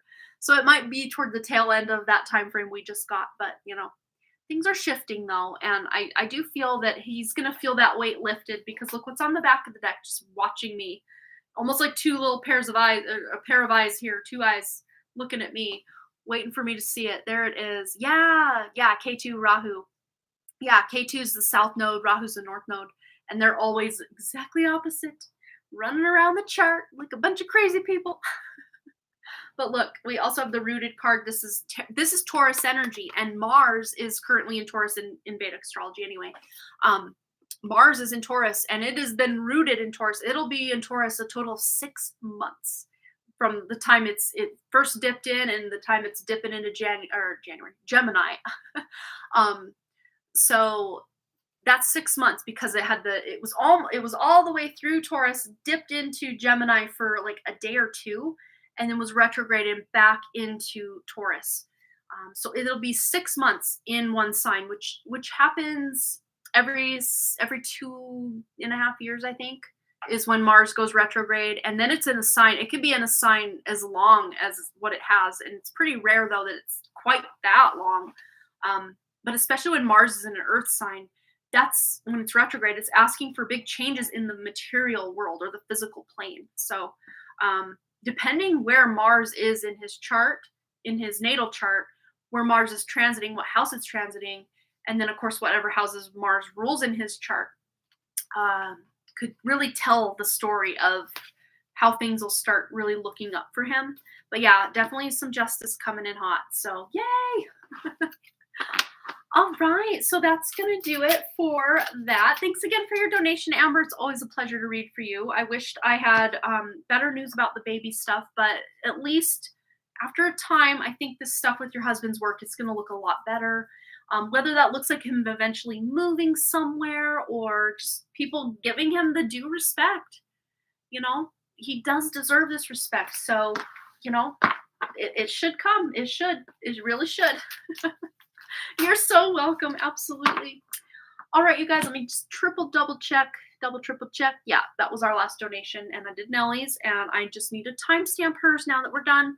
But yeah, I will be back here on Friday. We're going to do a deeper collective reading into Mars going direct, and what that means for us. I think we've already tuned in and realized that things are going to slowly move in a better direction. Oh, it's on the company's record somehow. Oh, wow. Interesting. Oh, you want to move, but he wants to move away to Jersey, but Atlanta is in the company's. Okay, gotcha. Yeah.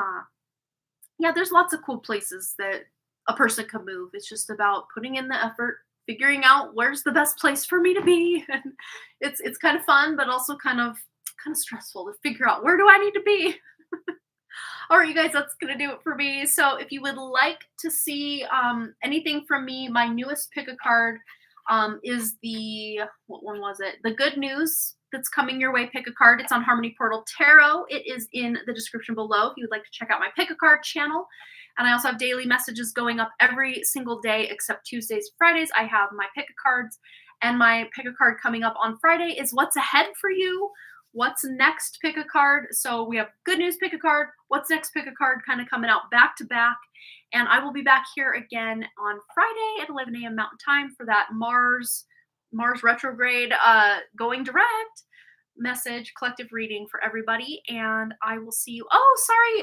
Hi, Nikita. I hope I'm saying that right. Or Nikita, if the H is silent. Hello. Yeah, if you want to donate, I can still hang on for a little bit. Otherwise, I will be decking out of here. But I do free collective reading at the beginning of most live streams, if not all live streams. Or if I don't do a collective reading, I'll do a free one card pull for everyone who's here about the first 20 minutes or so of each live stream. And then we devote the rest of the live stream to donation questions. So yeah, welcome. You're new here, so welcome. It's good to have you. And I will be back Friday and again on Wednesday evening at 6 p.m. Mountain Time. And in the meantime, like I said, you guys can check out my Harmony Portal Tarot pick a card / daily message channel that is linked in the comments below. And I also have another channel that's kind of off in the shadow band area of YouTube called The Done Creative. And I've got a lot of stuff out over there. And I think that one's also linked somewhere down below, and other channels. So check it out if you feel so inclined. And yeah, Amber, check that one out. It should be, if you go to, well, if you just go to my video tab, it's not too buried in there, but I upload a lot of daily messages that kind of bury the pick a cards in the midst. But yeah, just search for that and what's her name? I will find her. Oh, she was right on top. Look at that. It's meant to be. Just look for her, because that pile for sure has a message, and then maybe one of the other two. Who knows? You never know. Check the pick a card. It's called, let me repeat that, The Journey Home to Yourself. It's how many back? 1, 2, 3, 4, 5, 6 videos back from right now. So it shouldn't be too buried in there. It just appears buried up to me on the back end because I have 9 other videos scheduled that haven't posted yet, but they're ready to rock. So yeah, check her out. All right, you guys, I love you, and I will see you next time. Bye. Push end stream. I'm still here. Okay, now bye. Bye.